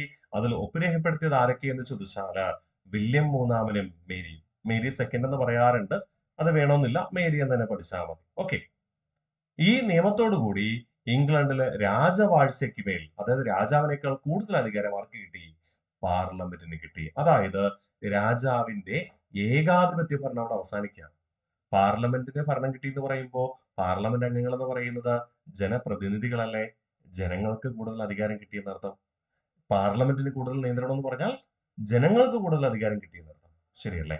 അപ്പോ 1689 ബ്രിട്ടീഷ് പാർലമെന്റ് പാസാക്കിയ അവകാശ നിയമം അഥവാ ബിൽ ഓഫ് റൈറ്റ്സിലൂടെ രാജവാഴ്ചയ്ക്ക് കൂടുതൽ നിയന്ത്രണം ഏർപ്പെടുത്തുകയും പാർലമെന്റിന് കൂടുതൽ അധികാരം ലഭിക്കുകയും ചെയ്തു. അതോടുകൂടി ഇംഗ്ലണ്ടില് രാജാവിന്റെ ഏകാധിപത്യ ഭരണം അവസാനിച്ചു. ഇംഗ്ലണ്ടിലെ രാജാവിനെ പിന്തുണച്ചിരുന്ന പ്രഭുക്കന്മാർ ജനങ്ങളെ ചൂഷണം ചെയ്തിരുന്നു അല്ലെ? ആ പ്രഭുക്കന്മാരുടെ ജന്മിത്വ സമ്പ്രദായം, ഫ്യൂഡലിസവും പൂർണ്ണമായി ഈ നിയമത്തോടുകൂടി അവസാനിച്ചു. അപ്പൊ ഇംഗ്ലണ്ടില് ഫ്യൂഡലിസവും രാജാവിന്റെ ഏകാധിപത്യ ഭരണം അവസാനിച്ചത് എന്താന്ന് ചോദിച്ചാല് 1689 ബ്രിട്ടീഷ് പാർലമെന്റ് പാസാക്കിയ ബിൽ ഓഫ് റൈറ്റ്സിലൂടെ. അപ്പൊ രണ്ട് കാര്യങ്ങള്: ഇംഗ്ലണ്ടിലെ രാജാവിന്റെ ഏകാധിപത്യ ഭരണം അവസാനിച്ചു, പകരം ആർക്ക് അധികാരം ലഭിച്ചു? ജനങ്ങളുടെ പ്രതിനിധികൾ ഭരണം നടത്തുന്ന പാർലമെന്റിന് അഥവാ ജനങ്ങൾക്ക് കിട്ടി. രാജാവിന്റെ ഏകാധിപത്യ ഭരണത്തെ പിന്തുണച്ചിരുന്ന പ്രഭുക്കന്മാരുടെ, ജന്മിമാരുടെ ഫ്യൂഡൽ ഭരണവും അവിടെ എന്ത് ചെയ്തു? തുടച്ചു നീക്കപ്പെട്ടു. അപ്പൊ ഇംഗ്ലണ്ടിലെ ഫ്യൂഡൽ ഭരണം അവസാനിച്ചത് ഏത് വർഷമാണെന്ന് ചോദിച്ചാൽ 1689 ബ്രിട്ടീഷ് പാർലമെന്റ് പാസാക്കിയ ബിൽ ഓഫ് റൈറ്റ്സിന്റെ അടിസ്ഥാനത്തിൽ. തുടർന്ന് 1721 ലോകത്തിലെ ആദ്യത്തെ പ്രധാനമന്ത്രിയായി ഇംഗ്ലണ്ടിൽ ആര് അധികാരത്തിൽ വരുന്നു? റോബർട്ട് വാൾപ്പേൾ. ഇംഗ്ലണ്ടിൽ ആദ്യമായിട്ട് ജനങ്ങൾ തിരഞ്ഞെടുക്കുന്ന ഒരു പ്രധാനമന്ത്രി വരികയാണ്. ആ പ്രധാനമന്ത്രിയാണ് പിന്നീട് അധികാരം കൈയാളുന്നത്. ആർക്ക് വേണ്ടി? ആർക്ക് വേണ്ടി? പാർലമെന്റിന് വേണ്ടി. അതുവരെ ഇംഗ്ലണ്ടിൽ ആരില്ല? പ്രധാനമന്ത്രി ഇല്ല. അപ്പൊ പാർലമെന്റ് ജനങ്ങളുടെ ഹിതമനുസരിച്ച് ജനങ്ങൾ പ്രതിനിധികൾ അംഗങ്ങളാകുന്ന പാർലമെന്റ് പ്രധാനമന്ത്രിയെ തിരഞ്ഞെടുക്കുന്ന സമ്പ്രദായം, അതാണ് ആധുനിക ജനാധിപത്യ സമ്പ്രദായം. ജനാധിപത്യം എന്ന് പറയാൻ ജനങ്ങളുടെ പ്രതിനിധി ഭരണം നടത്തുന്നു. എന്നാൽ ജനങ്ങളുടെ പ്രതിനിധികൾ പാർലമെന്റ് രൂപീകരിക്കുകയും ആ പാർലമെന്റിൽ ഭൂരിപക്ഷമുള്ള അംഗങ്ങൾ തിരഞ്ഞെടുക്കുന്ന ഒരു വ്യക്തി ഭരണം കൈയാളുകയും ചെയ്യുന്ന സമ്പ്രദായമാണ് ആധുനിക ജനാധിപത്യ സമ്പ്രദായം. ഈ ആധുനിക ജനാധിപത്യ സമ്പ്രദായത്തിന് തുടക്കം കുറിച്ചത് എവിടെയെന്ന് ചോദിച്ചാൽ നമ്മൾ പറയും ബ്രിട്ടൻ ആണെന്ന് പറയും. ആധുനിക ജനാധിപത്യത്തിന്റെ അഥവാ പാർലമെന്ററി ജനാധിപത്യത്തിന്റെ കളിത്തൊട്ടിൽ എന്ന് പറയുന്നത് ബ്രിട്ടൻ ആണെന്ന് പറയും, അല്ലെ? ആ ബ്രിട്ടനില് ആധുനിക ജനാധിപത്യ സമ്പ്രദായം ആരംഭിക്കുന്ന ഏത് വർഷമാണ്? 1721. ലോകത്തിലെ ആദ്യത്തെ പ്രധാനമന്ത്രിയായിട്ട്, അതായത് ജനാധിപത്യ ഭരണമായി ഒരു പ്രധാനമന്ത്രി തിരഞ്ഞെടുക്കുന്നത് ബ്രിട്ടനിലായിരുന്നു. ആ പ്രധാനമന്ത്രി ആരായിരുന്നു? റോബർട്ട് വാൾപ്പേൾ ആയിരുന്നു. റോബർട്ട് വാൾപ്പേളിന്റെ നേതൃത്വത്തിലുള്ള ജനപ്രതിനിധികൾ അടങ്ങുന്ന ഒരു ക്യാബിനറ്റ് സമ്പ്രദായം അഥവാ മന്ത്രിസഭയ്ക്ക് തുടക്കം കുറിച്ചതും ഇവിടെ തന്നെ, ഇംഗ്ലണ്ടിൽ തന്നെ. ഏത് വർഷം? 1721. അതുകൊണ്ടാണ് പ്രിയ ഉദ്യോഗാർത്ഥികളെ നമ്മൾ പഠിക്കുന്നത് ആധുനിക ജനാധിപത്യത്തിന്റെ കളിത്തൊട്ടിൽ അഥവാ പാർലമെന്ററി ജനാധിപത്യത്തിന്റെ കളിത്തൊട്ടിൽ ബ്രിട്ടനാണ്. അപ്പൊ നിങ്ങൾ പറയും ഗ്രീസ് അല്ലേ? ഗ്രീസ് എന്താ? ജനാധിപത്യത്തിന്റെ കളിത്തൊട്ടിൽ അഥവാ പ്രത്യക്ഷ ജനാധിപത്യത്തിന്റെ കളിത്തൊട്ടിലാണ് ഗ്രീസ് എന്ന് പറയുന്നത്. ജനാധിപത്യത്തിന്റെ അഥവാ പ്രത്യക്ഷ ജനാധിപത്യത്തിന്റെ കളിത്തൊട്ടിൽ ഗ്രീസ് ആണ്. എന്നാൽ ആധുനിക ജനാധിപത്യത്തിന്റെ അഥവാ പാർലമെന്ററി ജനാധിപത്യത്തിന്റെ കളിത്തൊട്ടിൽ എന്നറിയപ്പെടുന്നത് ബ്രിട്ടൻ. ഓക്കെ. അങ്ങനെ ബ്രിട്ടനിൽ 1721 റോബർട്ട് വാൾപ്പേൾ അധികാരം ഏറ്റെടുത്തു. പിന്നെ അങ്ങോട്ട് ഒരുപാട് ബ്രിട്ടീഷ് പ്രധാനമന്ത്രിമാരെ നിങ്ങൾക്ക് അറിയാം. അതിൽ ചിലരെ, കുറച്ച് പ്രാധാന്യമുള്ള ചിലരെ നമുക്ക് പരിചയപ്പെടാം. ബ്രിട്ടനിലെ ആദ്യത്തെ വനിതാ പ്രധാനമന്ത്രിയാണ് മാർഗരറ്റ് താച്ചർ. ഇംഗ്ലണ്ടിൽ ആദ്യമായി സ്വകാര്യവൽക്കരണത്തിന് തുടക്കം കുറിച്ചത് മാർഗരറ്റ് താച്ചർ ആയിരുന്നു. പല പ്രഭുക്കന്മാരുടെയും രാജകുടുംബാംഗങ്ങളുടെയും എതിർപ്പ് വകവയ്ക്കാതെ ജനങ്ങളുടെ നിലപാടിനൊപ്പം നിന്ന ഒരു പ്രശസ്ത ഭരണാധികാരിയാണ്, ബ്രിട്ടീഷ് പ്രധാനമന്ത്രിയാണ് ആര്? വനിതാ പ്രധാനമന്ത്രിയായ മാർഗരറ്റ് താച്ചർ. അതുകൊണ്ട് അവരെ നമ്മൾ എന്തെന്ന് വിളിക്കാറുണ്ട്? ഉരുക്ക് വനിത എന്ന് വിളിക്കാറുണ്ട്. അപ്പൊ ഉരുക്ക് വനിത എന്നറിയപ്പെടുന്ന ലോകത്തിലെ ആദ്യ ഭരണാധികാരി ആരാണ്? മാർഗരറ്റ് താച്ചർ ആണ്. എന്താ അവരുടെ പ്രത്യേകത? ബ്രിട്ടനിലെ ആദ്യത്തെ വനിതാ പ്രധാനമന്ത്രി. ഇംഗ്ലണ്ടില് സ്വകാര്യവൽക്കരണത്തിന് തുടക്കം കുറിച്ച ആദ്യ പ്രധാനമന്ത്രിയും ആര് തന്നെയാണ്? നമ്മുടെ മാർഗരറ്റ് താച്ചർ തന്നെയാണ്. ഇനി ഏറ്റവും കുറഞ്ഞ പ്രായത്തിൽ ബ്രിട്ടീഷ് പ്രധാനമന്ത്രിയായ വ്യക്തിയാണ് William Pitt Young. William Pitt നിങ്ങൾ എവിടെയെങ്കിലും കേട്ടിട്ടുണ്ടോ? ഉണ്ടെന്നേ, ഉണ്ട്. നിങ്ങൾ ആ ഇന്ത്യൻ ഹിസ്റ്ററി പഠിക്കുമ്പോൾ അവിടെ ബ്രിട്ടീഷ് ഭരണാധികാരികളെ കുറിച്ച് പഠിക്കുമ്പോൾ വില്യം പിറ്റിനെ കുറിച്ച് നിങ്ങൾ പഠിക്കും. കോൺസ്റ്റിറ്റ്യൂഷൻ പഠിക്കുമ്പോൾ ഇന്ത്യൻ ഭരണഘടനയുടെ നാൾവഴികൾ അഥവാ ഇന്ത്യക്ക് വേണ്ടി ബ്രിട്ടീഷ് പാർലമെന്റ് പാസ്സാക്കിയ നിയമങ്ങൾ പഠിക്കുമ്പോൾ നിങ്ങൾ വില്യം പിറ്റിനെ കുറിച്ച് പഠിക്കും. ഇന്ത്യയിൽ കച്ചവടം നടത്തിയിരുന്ന, ഇന്ത്യയിൽ ആദ്യം ആധിപത്യം സ്ഥാപിച്ച ബ്രിട്ടീഷ് ഈസ്റ്റ് ഇന്ത്യ കമ്പനി എന്ന കച്ചവട സ്ഥാപനത്തിന് അധികാരം നൽകുന്ന നിയമമായിരുന്നു 1773 റെഗുലേറ്റിംഗ് ആക്ട്. പക്ഷേ പിന്നീട് അധികാരത്തിൽ വരുന്ന ബ്രിട്ടനിലെ പ്രധാനമന്ത്രിയായിരുന്ന വില്യം പിറ്റ് എൽഡർ എന്ന പ്രധാനമന്ത്രി എന്ത് ചെയ്യുന്നു? ബ്രിട്ടീഷ് ഈസ്റ്റ് ഇന്ത്യ കമ്പനിയെ നിയന്ത്രിക്കുന്നതിന് വേണ്ടി 1784 ഒരു നിയമം കൊണ്ടുവരുന്നു.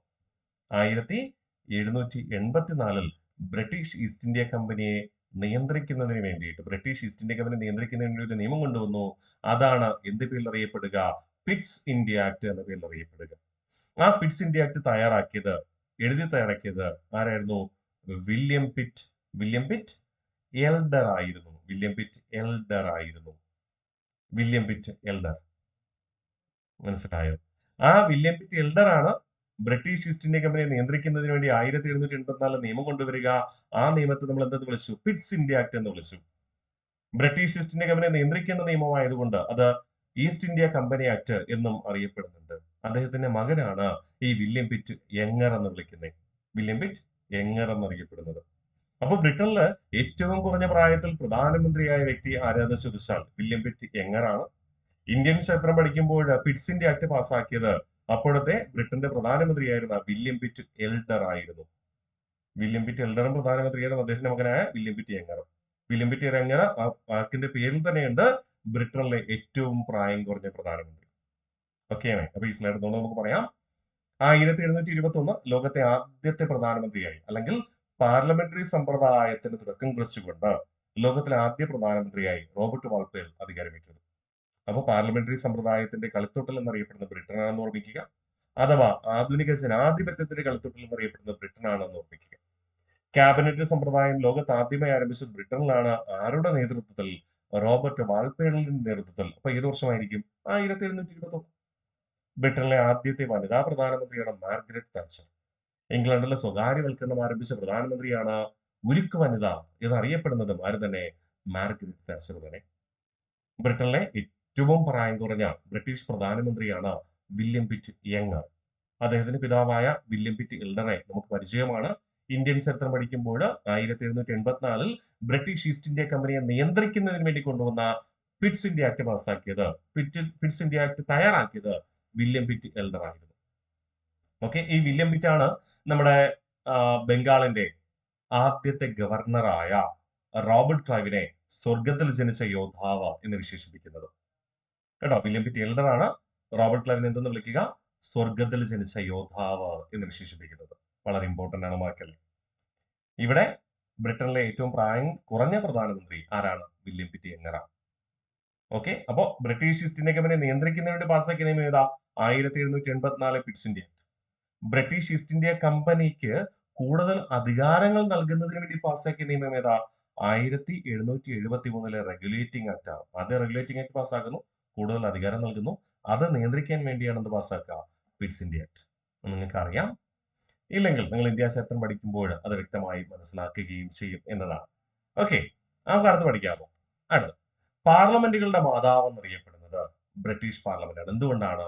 പാർലമെന്റ് നേരത്തെ ഉണ്ട്, പക്ഷേ പാർലമെന്റ് അധികാരം അവരുടേതാണെങ്കിലും അവരധികാരം ആർക്കാ നൽകിയിരുന്നേ? രാജാവിന് നൽകിയിരുന്നു. അത് മാറി പാർലമെന്റുകളുടെ പ്രതിനിധിയായി, പാർലമെന്റിൽ ഭൂരിപക്ഷമുള്ള വ്യക്തികൾ ഒരാൾ എന്ത് ചെയ്യുന്നു? അധികാരത്തിൽ വരുന്നു. പ്രധാനമന്ത്രി എന്ന പദം രൂപീകരിച്ചുകൊണ്ട് ആധുനിക പാർലമെന്ററി സമ്പ്രദായത്തിന് തുടക്കം കുറിച്ചു. ഇന്ന് ഇന്ത്യ ഉൾപ്പെടെ ലോകത്ത് പല രാജ്യങ്ങളും ഫോളോ ചെയ്യുന്ന ആധുനിക പാർലമെന്ററി സമ്പ്രദായം ആരംഭിച്ചത് ബ്രിട്ടനിലായിരുന്നു. അതുകൊണ്ടാണ് ബ്രിട്ടീഷ് പാർലമെന്റിനെ പാർലമെന്റുകളുടെ മാതാവ് എന്ന് വിളിക്കുക. അങ്ങനെ ആദ്യമായി വിശേഷിപ്പിച്ചത് ആരാന്ന് ചോദിച്ചാല് ജോൺ ബ്രൈറ്റ് ആണ്. അപ്പൊ ഇവിടെ നമ്മൾ ഇടയ്ക്ക് രണ്ട് പേരുടെ പേര് പ്രത്യേകിച്ച് ഓർമ്മിപ്പിച്ചു. 1688 ഇംഗ്ലണ്ടിലെ രക്തരഹിത വിപ്ലവത്തെ മഹത്തായ വിപ്ലവം അഥവാ ഗ്ലോറിയസ് റെവല്യൂഷൻ വിളിച്ചത് ആരാണ്? ജോൺ ഹാംപ്ടൺ ആണ്. മഹത്തായ വിപ്ലവം എന്ന പദം ആദ്യം ഉപയോഗിച്ച ആരാണ്? ജോൺ ഹാംപ്ടൺ ആണ്. വീണ്ടും ബ്രിട്ടീഷ് പാർലമെന്റിനെ പാർലമെന്റുകളുടെ മാതാവ് എന്ന് ആദ്യമേ വിശേഷിപ്പിച്ചത് ആരാന്ന് ചോദിച്ചാൽ ആരാണ്? John Bright. ആരാണ്? John Bright. ലോകത്ത് ആദ്യമായിട്ട് സ്ത്രീകൾക്ക് വോട്ടവകാശം ലഭിച്ചത് ഇംഗ്ലണ്ടിലായിരുന്നു. ഏത് വർഷം? 1818. പാർലമെന്റ് രൂപീകരിച്ചത് 1721. വീണ്ടും ഏകദേശം 100 വർഷങ്ങൾ കഴിഞ്ഞിട്ടാണ് എന്ത് ചെയ്യുന്നത്? ലോകത്ത് ആദ്യമായി സ്ത്രീകൾക്ക് വോട്ടവകാശം ഇംഗ്ലണ്ടിൽ അനുവദിക്കുന്നത്. ഏത് വർഷം? 1818. ഇനി ഇന്ത്യയില് സ്ത്രീകൾക്ക് ആദ്യമായി വോട്ടവകാശം ലഭിച്ചത് എന്ന് പറഞ്ഞു. ഇംഗ്ലണ്ടിൽ 1818. ഇന്ത്യയിലാണെങ്കിലോ 1919 ഗവൺമെന്റ് ഓഫ് ഇന്ത്യ ആക്ട് പ്രകാരം. ഇന്ത്യയിലെ സ്ത്രീകൾക്ക് ആദ്യമായി വോട്ടവകാശം ലഭിച്ചത് 1919 ഗവൺമെന്റ് ഓഫ് ഇന്ത്യ ആക്ട് പ്രകാരമാണ്. ഓക്കെ, ഇനി വനിതകളുടെ വോട്ടവകാശത്തിന് വേണ്ടി രൂപം കൊണ്ട പ്രസ്ഥാനമായിരുന്നു സഫ്രാഗറ്റ് പ്രസ്ഥാനം. ഈ സഫ്രാഗറ്റ് പ്രസ്ഥാനം PSC ചോദിക്കാറുണ്ട്. സഫ്രാഗറ്റ് പ്രസ്ഥാനം രൂപം കൊണ്ടത് എവിടെ? ഇംഗ്ലണ്ടിൽ. എന്തിനു വേണ്ടി? വനിതകളുടെ വോട്ടവകാശത്തിന് വേണ്ടിയിട്ട് ഇംഗ്ലണ്ടിൽ രൂപം കൊണ്ട പ്രസ്ഥാനമായിരുന്നു സഫ്രാഗറ്റ് പ്രസ്ഥാനം എന്ന പേരിൽ അറിയപ്പെടുക. ആ സഫ്രാഗറ്റ് പ്രസ്ഥാനത്തിന്റെ പ്രവർത്തന ഫലമായിട്ടാണ് ഇംഗ്ലണ്ടിൽ ലോകത്താദ്യമായി വനിതകൾക്ക് വോട്ടവകാശം ലഭിക്കുന്നത്. തൊഴിലാളികളുടെ പ്രസ്ഥാനത്തിന് തുടക്കം കുറിക്കപ്പെട്ടതും ഇംഗ്ലണ്ടിൽ തന്നെ. സഹകരണ പ്രസ്ഥാനങ്ങൾക്ക് തുടക്കം കുറിക്കപ്പെട്ടതും ഇംഗ്ലണ്ടിൽ തന്നെ. ആ ഒരു ചരിത്രം കൂടെ നമുക്കൊന്ന് പഠിച്ചിട്ട് പോവാം. അപ്പോ ആധുനിക പാർലമെന്ററി സംവിധാനം അഥവാ ആധുനിക ജനാധിപത്യം ഇത് രണ്ടും കൂടെ ചേർത്ത് പറഞ്ഞാൽ പാർലമെന്ററി ജനാധിപത്യത്തിന് തുടക്കം കുറിച്ചത് ഇംഗ്ലണ്ടാണ്. അതുകൊണ്ട് പാർലമെന്ററി ജനാധിപത്യത്തിന്റെ കളിത്തൊട്ടിൽ എന്നറിയപ്പെടുന്നത് ഇംഗ്ലണ്ടാണ്. ലോകത്താദ്യമായി സ്ത്രീകൾക്ക് വോട്ടവകാശം ലഭിച്ചത് ഇംഗ്ലണ്ടിലാണ് 1818. അതിനുവേണ്ടി ഇംഗ്ലണ്ടിൽ പരിശ്രമിച്ച, അല്ലെങ്കിൽ അതിനുവേണ്ടി അഹോരാത്രം പരിശ്രമിച്ച സംഘടനയാണ്, അല്ലെങ്കിൽ ആശയപ്രചരണമായിരുന്നു സഫ്രാഗെറ്റി പ്രസ്ഥാനം. സെറ്റാണേ. പീറ്റർ ലു കൂട്ടക്കൊല വ്യവസായ വിപ്ലവത്തിന്റെ ഒരു ദാരുണ സംഭവമാണ് പീറ്റർ ലു കൂട്ടക്കൊല എന്ന പേരിൽ അറിയപ്പെടുന്നത്. നമുക്കറിയാം, വ്യവസായ വിപ്ലവത്തിന്റെ അടിസ്ഥാന കാരണം എന്തായിരുന്നു? ആവിയന്ത്രങ്ങളുടെ കണ്ടുപിടുത്തമായിരുന്നു. അതുവരെ മനുഷ്യർ ചെയ്തിരുന്ന പ്രവൃത്തി ആവിയന്ത്രങ്ങളുടെ കണ്ടുപിടുത്തത്തോടു കൂടി മനുഷ്യരുടെ പ്രവൃത്തികൾക്ക് പകരം യന്ത്രങ്ങൾ പ്രവൃത്തി ചെയ്തു തുടങ്ങി. അപ്പൊ മനുഷ്യരുടെ കൈകൊണ്ട് ചെയ്യുന്ന പ്രവൃത്തികൾ യന്ത്രം ചെയ്തപ്പോ സ്വാഭാവികമായിട്ടും ഉൽപ്പന്നത്തിന്റെ അധിക വർധനവുണ്ടാക്കി. ഇതിനെയാണ് നമ്മൾ വ്യവസായ വിപ്ലവം എന്ന് വിളിക്കുക. വ്യവസായ വിപ്ലവത്തിൽ യന്ത്രങ്ങൾ കൂടുതൽ ഉപയോഗിച്ചു എന്ന് പറയുമ്പോഴും അവിടെ രണ്ടാമതൊരു വശം കൂടെയുണ്ട്. അവിടെ തൊഴിലാളികൾക്ക് പകരം യന്ത്രങ്ങളെ സ്ഥാപിച്ചു. തൊഴിലാളികൾക്ക് പകരം യന്ത്രങ്ങൾ സ്ഥാപിക്കപ്പെട്ടു. അങ്ങനെ തൊഴിലാളികൾക്ക് അവിടെ ജോലി നഷ്ടമായി. ഒരു തൊഴിലാളിക്ക് ജോലി നഷ്ടമായി എന്ന് പറയുമ്പോൾ ആ തൊഴിലാളിയെ ബന്ധിച്ചു നിൽക്കുന്ന ഒരു കുടുംബത്തിന് അനാഥമായി എന്ന് പറയാം. ആ കുടുംബത്തിന്റെ ജീവിത വരുമാനം നിലച്ചു എന്ന് പറയാം. അങ്ങനെ ഇംഗ്ലണ്ട് ഉൾപ്പെടെയുള്ള യൂറോപ്യൻ രാജ്യങ്ങളില് ആഭ്യന്തരങ്ങളുടെ കണ്ടുപിടുത്തം വ്യവസായവൽക്കരണത്തിന് വഴിയൊഴുക്കി. അധിക ഉൽപ്പന്നം അവിടെ നിർമ്മിക്കുന്നതിന് കാരണമായി. അതോടൊപ്പം അവിടുത്തെ തൊഴിലാളികൾക്ക് തൊഴിൽ നഷ്ടമുണ്ടാക്കി എന്ന് പറയാം. അങ്ങനെ തൊഴിൽ നഷ്ടമുണ്ടായപ്പോൾ ആ തൊഴിലാളികൾ അവരുടെ അവകാശത്തിന് വേണ്ടിയിട്ട് ഒരു പ്രതിഷേധ ജാഥ സംഘടിപ്പിക്കുകയാണ്. ആ പ്രതിഷേധ ജാഥ തൊഴിലുടമകളുടെ നിർദ്ദേശപ്രകാരം ഭരണവർഗം എന്ത് ചെയ്തു? അതികർശനമായി അടിച്ചൊതുക്കി, അല്ലെങ്കിൽ മൃഗീയമായി അടിച്ചമർത്തി. അതിന്റെ ഭാഗമായി ഒട്ടനവധി സാധാരണക്കാരായ ജനങ്ങള് കൊല്ലപ്പെട്ടു. ഇതാണ് പീറ്റർ ലു കൂട്ടക്കൊല. PSC ചോദിച്ചിട്ടുണ്ട്, പീറ്റർ ലു കൂട്ടക്കൊല നടന്നത് എവിടെ? എവിടെയാണ്? ഇംഗ്ലണ്ടിലാണ് എന്നാണ് 1819 ഓഗസ്റ്റ് 16. അപ്പൊ പീറ്റർ ലു കൂട്ടക്കൊല 1819 ഓഗസ്റ്റ് 16. എന്തായിരുന്നു കാരണം? ഞാൻ പറഞ്ഞു വ്യാവസായിക വിപ്ലവത്തിന്റെ അനന്തരഫലമാണെന്ന് പറഞ്ഞു അല്ലെ? അത് തന്നെ. നമുക്ക് സ്ലൈഡിലേക്ക് പോവാം. വ്യാവസായിക വിപ്ലവത്തെ തുടർന്ന് ഉയർന്നു വന്ന തൊഴിലാളി പ്രക്ഷോഭമായിരുന്നു എന്ത്? പീറ്റർ ലു കൂട്ടക്കൊല. വ്യാവസായിക വിപ്ലവത്തിന്റെ ഫലമായി എന്തുകൊണ്ടാണ് തൊഴിലാളി പ്രക്ഷോഭം ആരംഭിച്ചതെന്ന് മനസ്സിലായോ? തൊഴിലാളികൾക്ക് പകരം യന്ത്രങ്ങൾ വന്നു. അങ്ങനെ തൊഴിലാളികൾക്ക് തൊഴിൽ നഷ്ടമുണ്ടായി. ആ തൊഴിലാളിയെ ആശ്രയിച്ച് കഴിയുന്ന കുടുംബം എന്ത് ചെയ്തു? ദാരിദ്ര്യത്തിലേക്ക് പോയി. അങ്ങനെ ഒട്ടനവധി തൊഴിലാളികൾ ദാരിദ്ര്യത്തിലേക്ക് പോയപ്പോൾ ഒട്ടനവധി ജനങ്ങൾ, സമൂഹം തന്നെ ദാരിദ്ര്യത്തിലേക്ക് പോയി. ഇംഗ്ലണ്ടിലെ മാഞ്ചസ്റ്റർ എന്ന് പറയുന്ന സ്ഥലമാണ് ഇംഗ്ലണ്ടിലെ പ്രധാനപ്പെട്ട തുണി വ്യവസായ കേന്ദ്രം. മാഞ്ചസ്റ്ററിലെ സെന്റ് പീറ്റേഴ്സ് ഫീൽഡിൽ ജനങ്ങൾ ഒരുമിച്ച് കൂടി ജനാധിപത്യ അവകാശങ്ങളായ രാഷ്ട്രീയ സംഘടനാ രൂപീകരണത്തെക്കുറിച്ചും പൊതുയോഗങ്ങൾ നടത്തുവാനുള്ള സ്വാതന്ത്ര്യത്തിനും മാധ്യമ സ്വാതന്ത്ര്യവും ആവശ്യപ്പെട്ടു. കാരണം തൊഴിലാളികളെ അടിമകളെ പോലെ ചിത്രീകരിക്കുന്ന കാഴ്ചപ്പാടാണ് ആ സമയത്ത് മുതലാളി വർഗം സ്വീകരിച്ചിരുന്നത്. അവർക്ക് വേണ്ടി ഒരു രാഷ്ട്രീയ പാർട്ടി രൂപീകരിക്കാൻ അനുവദിച്ചിരുന്നില്ല. പാർലമെന്റ് പക്ഷത്തിന് രാഷ്ട്രീയ പാർട്ടിയുണ്ട്, പ്രഭുക്കന്മാർക്ക് വേണ്ടി രാഷ്ട്രീയ പാർട്ടിയുണ്ട്. പക്ഷെ തൊഴിലാളികൾക്ക് വേണ്ടി ഒരു സംഘടനാ സ്വാതന്ത്ര്യം ഇല്ലാത്ത കാലഘട്ടമാണ്. അങ്ങനെ തൊഴിലാളികൾക്ക് ഒരു സംഘടിത ശക്തി വേണമെന്നൊരു ആവശ്യത്തിന് വേണ്ടിയിട്ട് ജനങ്ങൾ എവിടെ ഒരുമിച്ച് കൂടി? മാഞ്ചസ്റ്ററിലെ സെന്റ് പീറ്റേഴ്സ് ഫീൽഡിൽ ഒരുമിച്ച് കൂടി. പക്ഷെ എന്ത് ചെയ്തു? മുതലാളിത്ത സാമ്രാജ്യത്വ ഭരണകൂടം ഇതിനെ ശക്തമായി അടിച്ചമർത്തി എന്ന് പറയാം. അപ്പൊ നിങ്ങൾ ചോദിക്കും, സാറെ തൊട്ട് മുമ്പല്ലേ നമ്മൾ പറഞ്ഞത് ജനഹിത ഭരിച്ച് ഭരണം നടത്തുന്ന പാർലമെന്റ് അധികാരത്തിൽ വന്നു എന്ന്.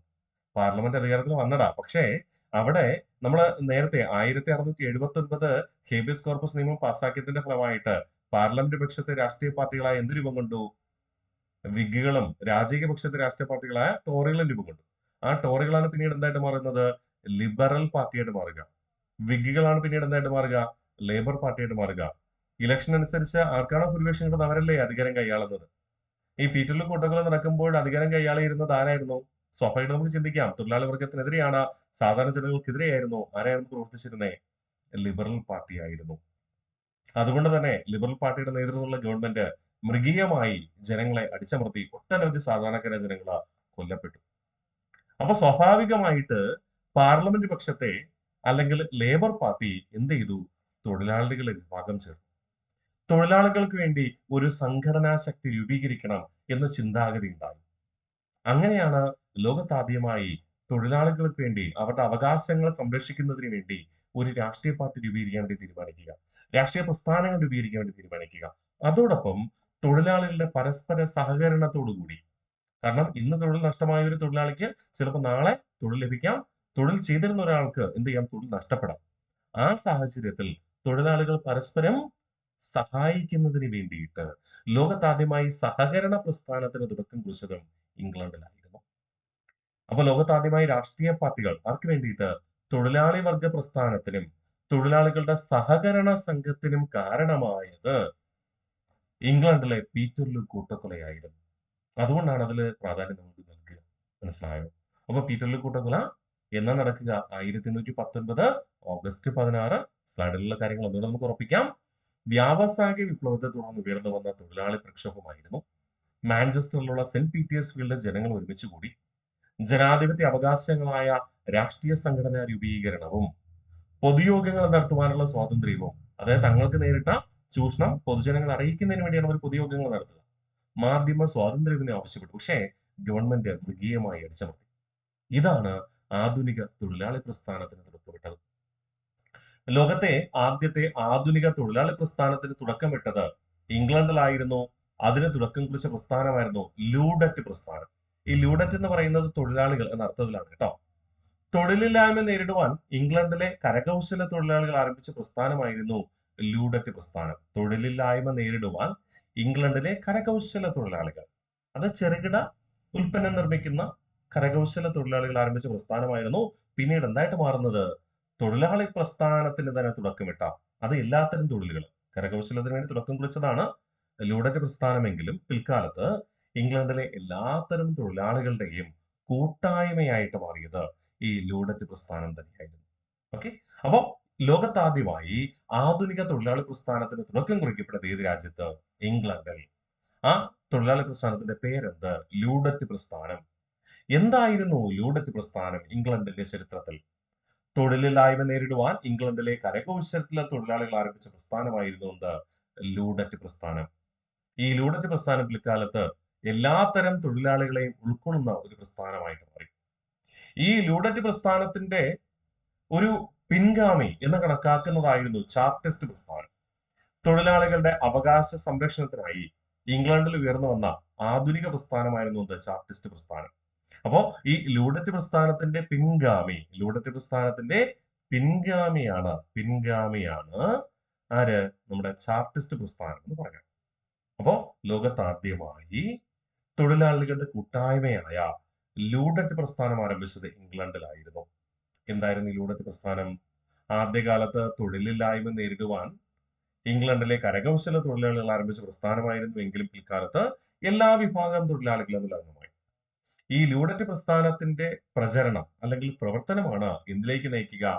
തൊഴിലാളികളുടെ അവകാശ സംരക്ഷണത്തിന് വേണ്ടി രൂപം കൊണ്ട ചാർട്ടിസ്റ്റ് പ്രസ്ഥാനം രൂപം കൊള്ളാൻ കാരണം.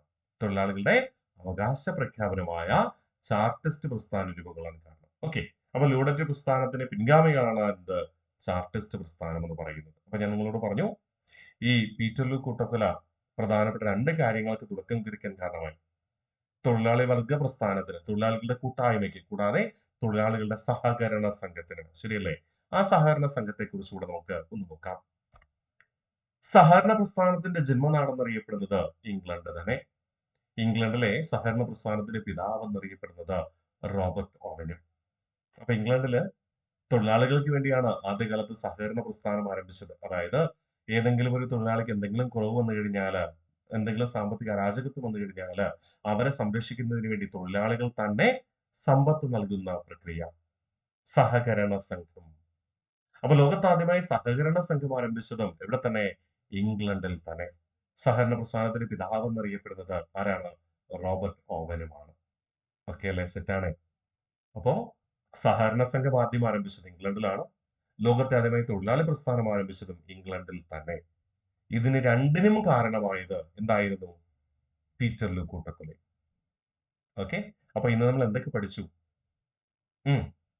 ചാൾസ് രണ്ടാമന്റെ കാലഘട്ടം തൊട്ട് ഇങ്ങോട്ട് ജെയിംസ് രണ്ടാമന്റെ കാലഘട്ടത്തെ രക്തരഹിത വിപ്ലവം പഠിച്ചു. രക്തരഹിത വിപ്ലവത്തിന് ശേഷം ആധുനിക ബ്രിട്ടീഷ് പാർലമെന്റ് രൂപം കൊണ്ട കാര്യങ്ങൾ പഠിച്ചു. അത് കഴിഞ്ഞിട്ട് ഇംഗ്ലീഷ് ചരിത്രത്തിൽ ലോകത്തിന് മാതൃകയാക്കപ്പെട്ട പ്രധാനപ്പെട്ട 2 കാര്യങ്ങളുണ്ടായി. ലോകത്തെ ആദ്യത്തെ തൊഴിലാളി പ്രസ്ഥാനം രൂപീകരിക്കപ്പെട്ടു. ലോകത്താദ്യമായി സഹകരണ സംഘങ്ങൾ രൂപീകരിക്കപ്പെട്ടു. ജനാധിപത്യപരമായി ലോകത്താദ്യമായി സ്ത്രീകൾക്ക് വോട്ടവകാശം ലഭിച്ചതും എവിടെ തന്നെ? ഇംഗ്ലണ്ടിൽ തന്നെ. ഇതിനൊക്കെ കാരണമായത് ഇംഗ്ലണ്ടിലെ രാജഭരണം അവസാനിപ്പിച്ചതാണ്. അതായത് മഹത്തായ വിപ്ലവമാണ്. ഇന്ന് നമ്മൾ പഠിച്ച കാര്യങ്ങൾ പൂർണ്ണമായിട്ടും നമുക്ക് സ്ലൈഡിലൂടെ നമുക്ക് റിവിഷൻ ചെയ്യാം. സ്ലൈഡിൽ പറഞ്ഞിരിക്കുന്ന കാര്യങ്ങൾ. ഓക്കെ, ഞാൻ നിങ്ങൾക്ക് കഥയൊക്കെ പറഞ്ഞു തന്നു. ആ കഥയൊക്കെ നിങ്ങളുടെ മനസ്സിലുണ്ടെന്ന് കരുതുന്നു. ആ കഥ കൃത്യമായിട്ട് മനസ്സിലാക്കി വെക്കുക. നമുക്ക് വിഷ്വലൈസ് ചെയ്ത് പഠിക്കുക. സെറ്റ് ആവും. ഏത് രീതിയിൽ PSC ചോദ്യം ചോദിച്ചാലും നമുക്ക് എഴുതാൻ പറ്റും. നിങ്ങൾക്ക് നോട്ടിന് വേണ്ടിയിട്ടാണ് ഈ സ്ലൈഡ് തരുന്നത്. യഥാർത്ഥത്തിൽ സ്ലൈഡിൽ ഇത്രയും കണ്ടന്റ് ഞാൻ ഉൾക്കൊള്ളിക്കാറില്ല.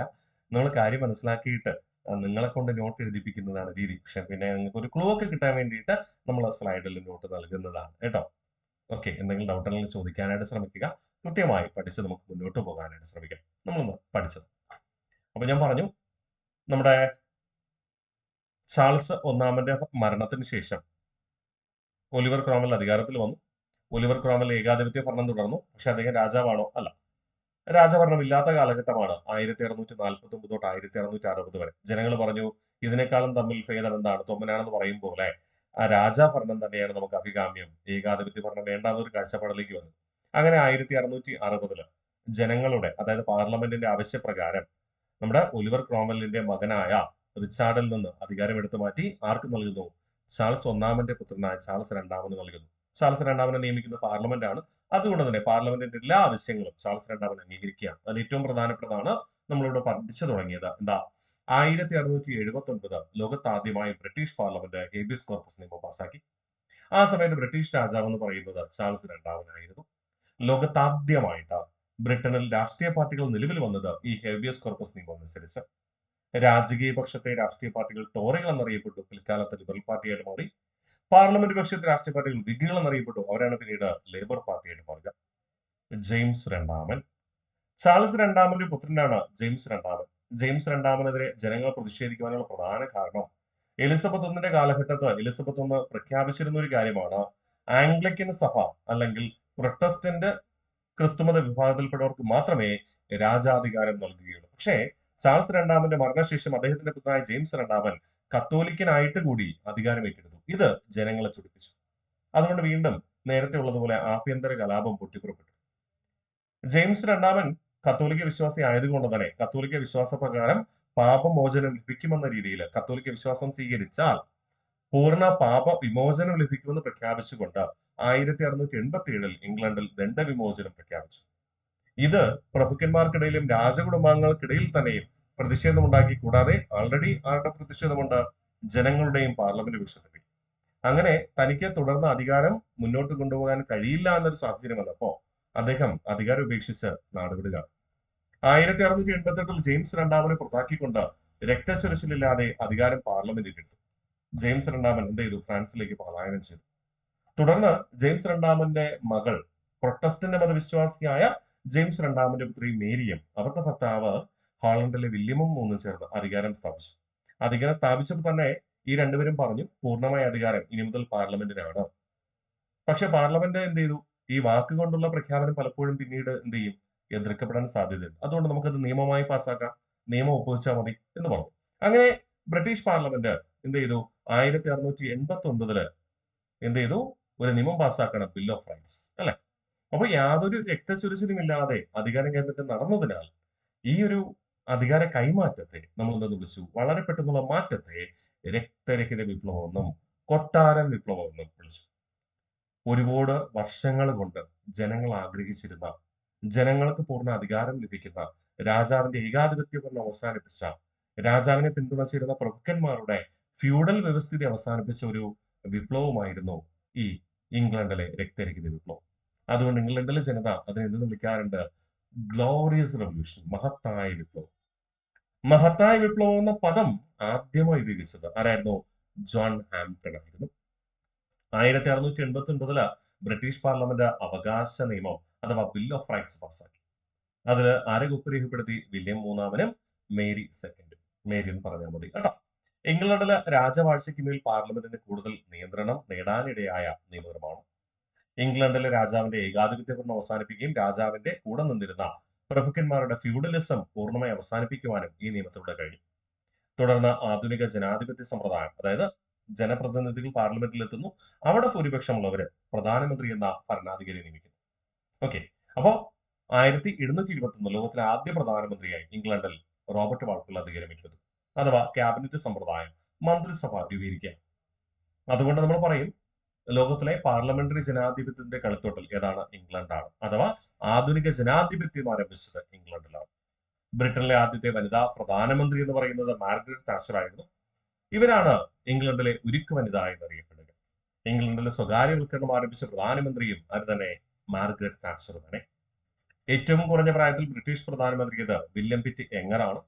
ഇന്ത്യ ചരിത്രം പരിശോധിക്കുമ്പോൾ ബ്രിട്ടീഷ് ഈസ്റ്റ് ഇന്ത്യ കമ്പനിയെ നിയന്ത്രിക്കുന്നതിന് വേണ്ടിയിട്ട് പിറ്റ്സ് ഇന്ത്യ ആക്ട് പാസ്സാക്കിയത് നമ്മുടെ വില്യം പിറ്റ് യങ്ങറുടെ പിതാവായ അച്ഛനായ വില്യം പിറ്റ് എൽഡർ ആയിരുന്നു. പാർലമെന്റുകളുടെ മാതാവ് എന്നറിയപ്പെടുന്നത് ബ്രിട്ടീഷ് പാർലമെന്റ് ആണ്. അങ്ങനെ ആദ്യമായി വിശേഷിപ്പിച്ചത് ജോൺ ബ്രൈറ്റ്. എന്തുകൊണ്ടങ്ങനെ വിളിക്കണേ? പാർലമെന്ററി ജനാധിപത്യ സമ്പ്രദായത്തിന് അഥവാ ആധുനിക ജനാധിപത്യ സമ്പ്രദായത്തിന് തുടക്കം കുറിച്ചു. ലോകത്താദ്യമായി സ്ത്രീകൾക്ക് വോട്ടവകാശം ലഭിച്ചത് ഇംഗ്ലണ്ടിലായിരുന്നു 1818. സ്ത്രീകളുടെ വോട്ടവകാശത്തിന് വേണ്ടി രൂപം കൊണ്ട പ്രസ്ഥാനമായിരുന്നു സഫ്രാഗറ്റി പ്രസ്ഥാനം ഇംഗ്ലണ്ടിൽ. ഇത് PSC ചോദിച്ചിട്ടുണ്ട്, മറക്കരുത് കേട്ടോ. പീറ്റർലു കൂട്ടത്തില 1819 ഓഗസ്റ്റ് 16 നടന്ന ദാരുണ സംഭവം. വ്യാവസായ വിപ്ലവത്തിന്റെ ഇരുണ്ട വശം എന്ന് പറയുന്നത് തൊഴിലാളികൾക്ക് അവരുടെ തൊഴിൽ നഷ്ടപ്പെട്ടു. തൊഴിലാളികൾക്ക് പകരം എന്ത് സ്ഥാപിക്കപ്പെട്ടു? ആവിയന്ത്രങ്ങൾ സ്ഥാപിക്കപ്പെട്ടു എന്നതാണ്. ഉൽപാദന വർധനമൊക്കെ ഉണ്ടായെങ്കിലും പല തൊഴിലാളികൾക്കും അവരുടെ തൊഴിൽ നഷ്ടപ്പെട്ടു. മാഞ്ചസ്റ്ററിലെ സെന്റ് പീറ്റേഴ്സ് ഫീൽഡിൽ ജനങ്ങൾ ഒരുമിച്ച് കൂടി ജനാധിപത്യ അവകാശങ്ങളായ രാഷ്ട്രീയ സംഘടനാ രൂപീകരണവും പൊതുയോഗങ്ങൾ നടത്തുവാനുള്ള സ്വാതന്ത്ര്യം, മാധ്യമ സ്വാതന്ത്ര്യം ആവശ്യപ്പെട്ടു. പക്ഷെ ആ സമയത്ത് ഇംഗ്ലണ്ടിൽ ഭരണം നടത്തിയിരുന്നത് ലിബറൽ പാർട്ടിയായിരുന്നു. അതുകൊണ്ട് തന്നെ പ്രഭുക്കളുടെ കുടുംബാംഗങ്ങളൊക്കെയാണ് ലിബറൽ പാർട്ടിയിൽ വരിക, അല്ലെ? ഞാൻ സൂചിപ്പിച്ചിരുന്നു. ഗവൺമെന്റ് മൃഗീയമായി അടിച്ചമർത്തി. ഇതാണ് ഇംഗ്ലണ്ടിലെ തൊഴിലാളികളുടെ സംഘടനാ ശക്തി വർദ്ധിപ്പിച്ചത്. ലോകത്താദ്യമായി തൊഴിലാളി പ്രസ്ഥാനം ഇംഗ്ലണ്ടിൽ ആരംഭിക്കുവാൻ, കൂടാതെ ലോകത്താദ്യമായി സഹകരണ സംഘങ്ങൾക്ക് തുടക്കം കുറിക്കുവാൻ കാരണമായതും ഈ പീറ്റർലു കൂട്ടക്കുള്ള തന്നെ. ആധുനിക തൊഴിലാളി പ്രസ്ഥാനത്തിന് തുടക്കമിട്ടതെന്ന് പറയുന്ന പ്രസ്ഥാനമാണ് ലൂഡറ്റ് പ്രസ്ഥാനം. എന്താണ് ലൂഡറ്റ് പ്രസ്ഥാനം? തൊഴിലില്ലായ്മ നേരിടുവാൻ ഇംഗ്ലണ്ടിലെ കരകൗശല തൊഴിലാളികളുടെ കൂട്ടായ്മയായി രൂപീകരിച്ച പ്രസ്ഥാനം. പിന്നീട് എല്ലാ വിഭാഗം തൊഴിലാളികളും അതിലംഗമായിരുന്നു. ഈ ലൂഡറ്റ് പ്രസ്ഥാനത്തിന്റെ പിൻഗാമി എന്ന് പറയുന്നതാണ് ചാർട്ടിസ്റ്റ് പ്രസ്ഥാനം. എന്താണ് ചാർട്ടിസ്റ്റ് പ്രസ്ഥാനം? തൊഴിലാളികളുടെ അവകാശ സംരക്ഷണത്തിനായി ഇംഗ്ലണ്ടിൽ ഉയർന്നു വന്ന പ്രസ്ഥാനമായിരുന്നു ചാർട്ടിസ്റ്റ് പ്രസ്ഥാനവും. സഹകരണ പ്രസ്ഥാനത്തിന്റെ ജന്മനാട് എന്നറിയപ്പെടുന്നത് ഇംഗ്ലണ്ടാണ്. സഹകരണ പ്രസ്ഥാനത്തിന്റെ പിതാവ് എന്നറിയപ്പെടുന്നത് ഇംഗ്ലീഷുകാരനായ റോബർട്ട് ഓവൻ. സെറ്റാണേ. അപ്പൊ നമ്മളിവിടെ ഇംഗ്ലണ്ടിലെ രക്തരഹിത വിപ്ലവം പഠിച്ചു കഴിഞ്ഞു. അടുത്ത ക്ലാസ്സിൽ നമുക്ക് പഠിക്കേണ്ടത് അമേരിക്കൻ സ്വാതന്ത്ര്യ സമരമാണ്. ഇംഗ്ലണ്ട് എന്ന് പറയുന്ന രാജ്യത്ത് നിന്ന് 17-ാം നൂറ്റാണ്ടിൽ കുടിയേറി പാർത്തവരായിരുന്നു അമേരിക്കയിലെ തീർത്ഥാടക പിതാക്കന്മാർ എന്നറിയപ്പെടുന്ന ജനത. ആ തീർത്ഥാടക പിതാക്കന്മാർ അമേരിക്കയിലെ ആദിമ നിവാസികളായ റെഡ് ഇന്ത്യൻസിനെ അട്ടിയൊടിക്കുകയാണ്. അമേരിക്കയുടെ വടക്കൻ ഭൂപ്രദേശത്തേക്ക് അടിയൊടിക്കുകയാണ്. പിന്നെ അമേരിക്കയിൽ ആധിപത്യം സ്ഥാപിക്കുന്ന ആരായിരുന്നു? ഇംഗ്ലീഷ് ജനതയായിരുന്നു, അഥവാ തീർത്ഥാടക പിതാക്കന്മാരാണ്. ഇംഗ്ലണ്ടിൽ നിന്ന് കുടിയേറിയവരായതുകൊണ്ട് ഇംഗ്ലീഷ് ഭരണാധികാരികൾ അമേരിക്കയില് കുടിയേറിപ്പാർത്ത ഇംഗ്ലീഷുകാരിൽ നിന്ന് നികുതി പിരിക്കാൻ ആവശ്യപ്പെട്ടു. അനിയന്ത്രിതമായ നികുതി അടിച്ചേൽപ്പിച്ചു. അതിനെതിരെയുള്ള പ്രതിഷേധമായിരുന്നു ഒന്ന് അമേരിക്കൻ സ്വാതന്ത്ര്യ സമരം. അമേരിക്കൻ സ്വാതന്ത്ര്യ സമരമാണ് നമ്മൾ ഇനി അടുത്ത ക്ലാസ്സിൽ പഠിക്കുക. അത് കഴിഞ്ഞതിന് ശേഷം നമുക്ക് ഫ്രഞ്ച് വിപ്ലവത്തിലേക്കും അതോടൊപ്പം റഷ്യൻ വിപ്ലവത്തിലേക്കും ചൈനീസ് വിപ്ലവത്തിലേക്കും കൃത്യമായിട്ട് മനസ്സിലാക്കി പഠിക്കുക. ഇത്തരത്തിൽ ആധികാരികമായി നമ്മൾ പഠിച്ചുറപ്പിക്കും. എല്ലാ SCERT പാഠപുസ്തകത്തിലെ വിവരങ്ങളും ഉൾക്കൊള്ളിച്ചുകൊണ്ട്. ഇതിൽ പലതും SCERT പാഠപുസ്തകത്തിലെ വിവരങ്ങളാണ്. ചിലപ്പോൾ നിങ്ങൾ മറ്റേതെങ്കിലും പുസ്തകങ്ങൾ നോക്കിയാൽ കണ്ടെന്ന് വരില്ല. SCERT പുസ്തകത്തിലെ വിവരങ്ങൾ ക്രോഡീകരിച്ചുകൊണ്ടാണ് നമ്മൾ പഠിക്കുക. അതുകൊണ്ട് കൃത്യമായി പഠിക്കുക. ചില ചോദ്യങ്ങൾ PSC ആവർത്തിക്കുന്നതാണ്. ചില ചോദ്യങ്ങൾ ഇനി ചോദിക്കാൻ സാധ്യതയുമുണ്ട്. കാരണം പുതിയ SCERT പുസ്തകത്തിലെ വിവരങ്ങളും ഞാനിതിൽ ഉൾക്കൊള്ളിച്ചിട്ടുണ്ട് എന്നതുകൊണ്ടാണ്. ഓക്കെ അല്ലേ? അപ്പോൾ ക്ലാസ്സിൽ കാണാം.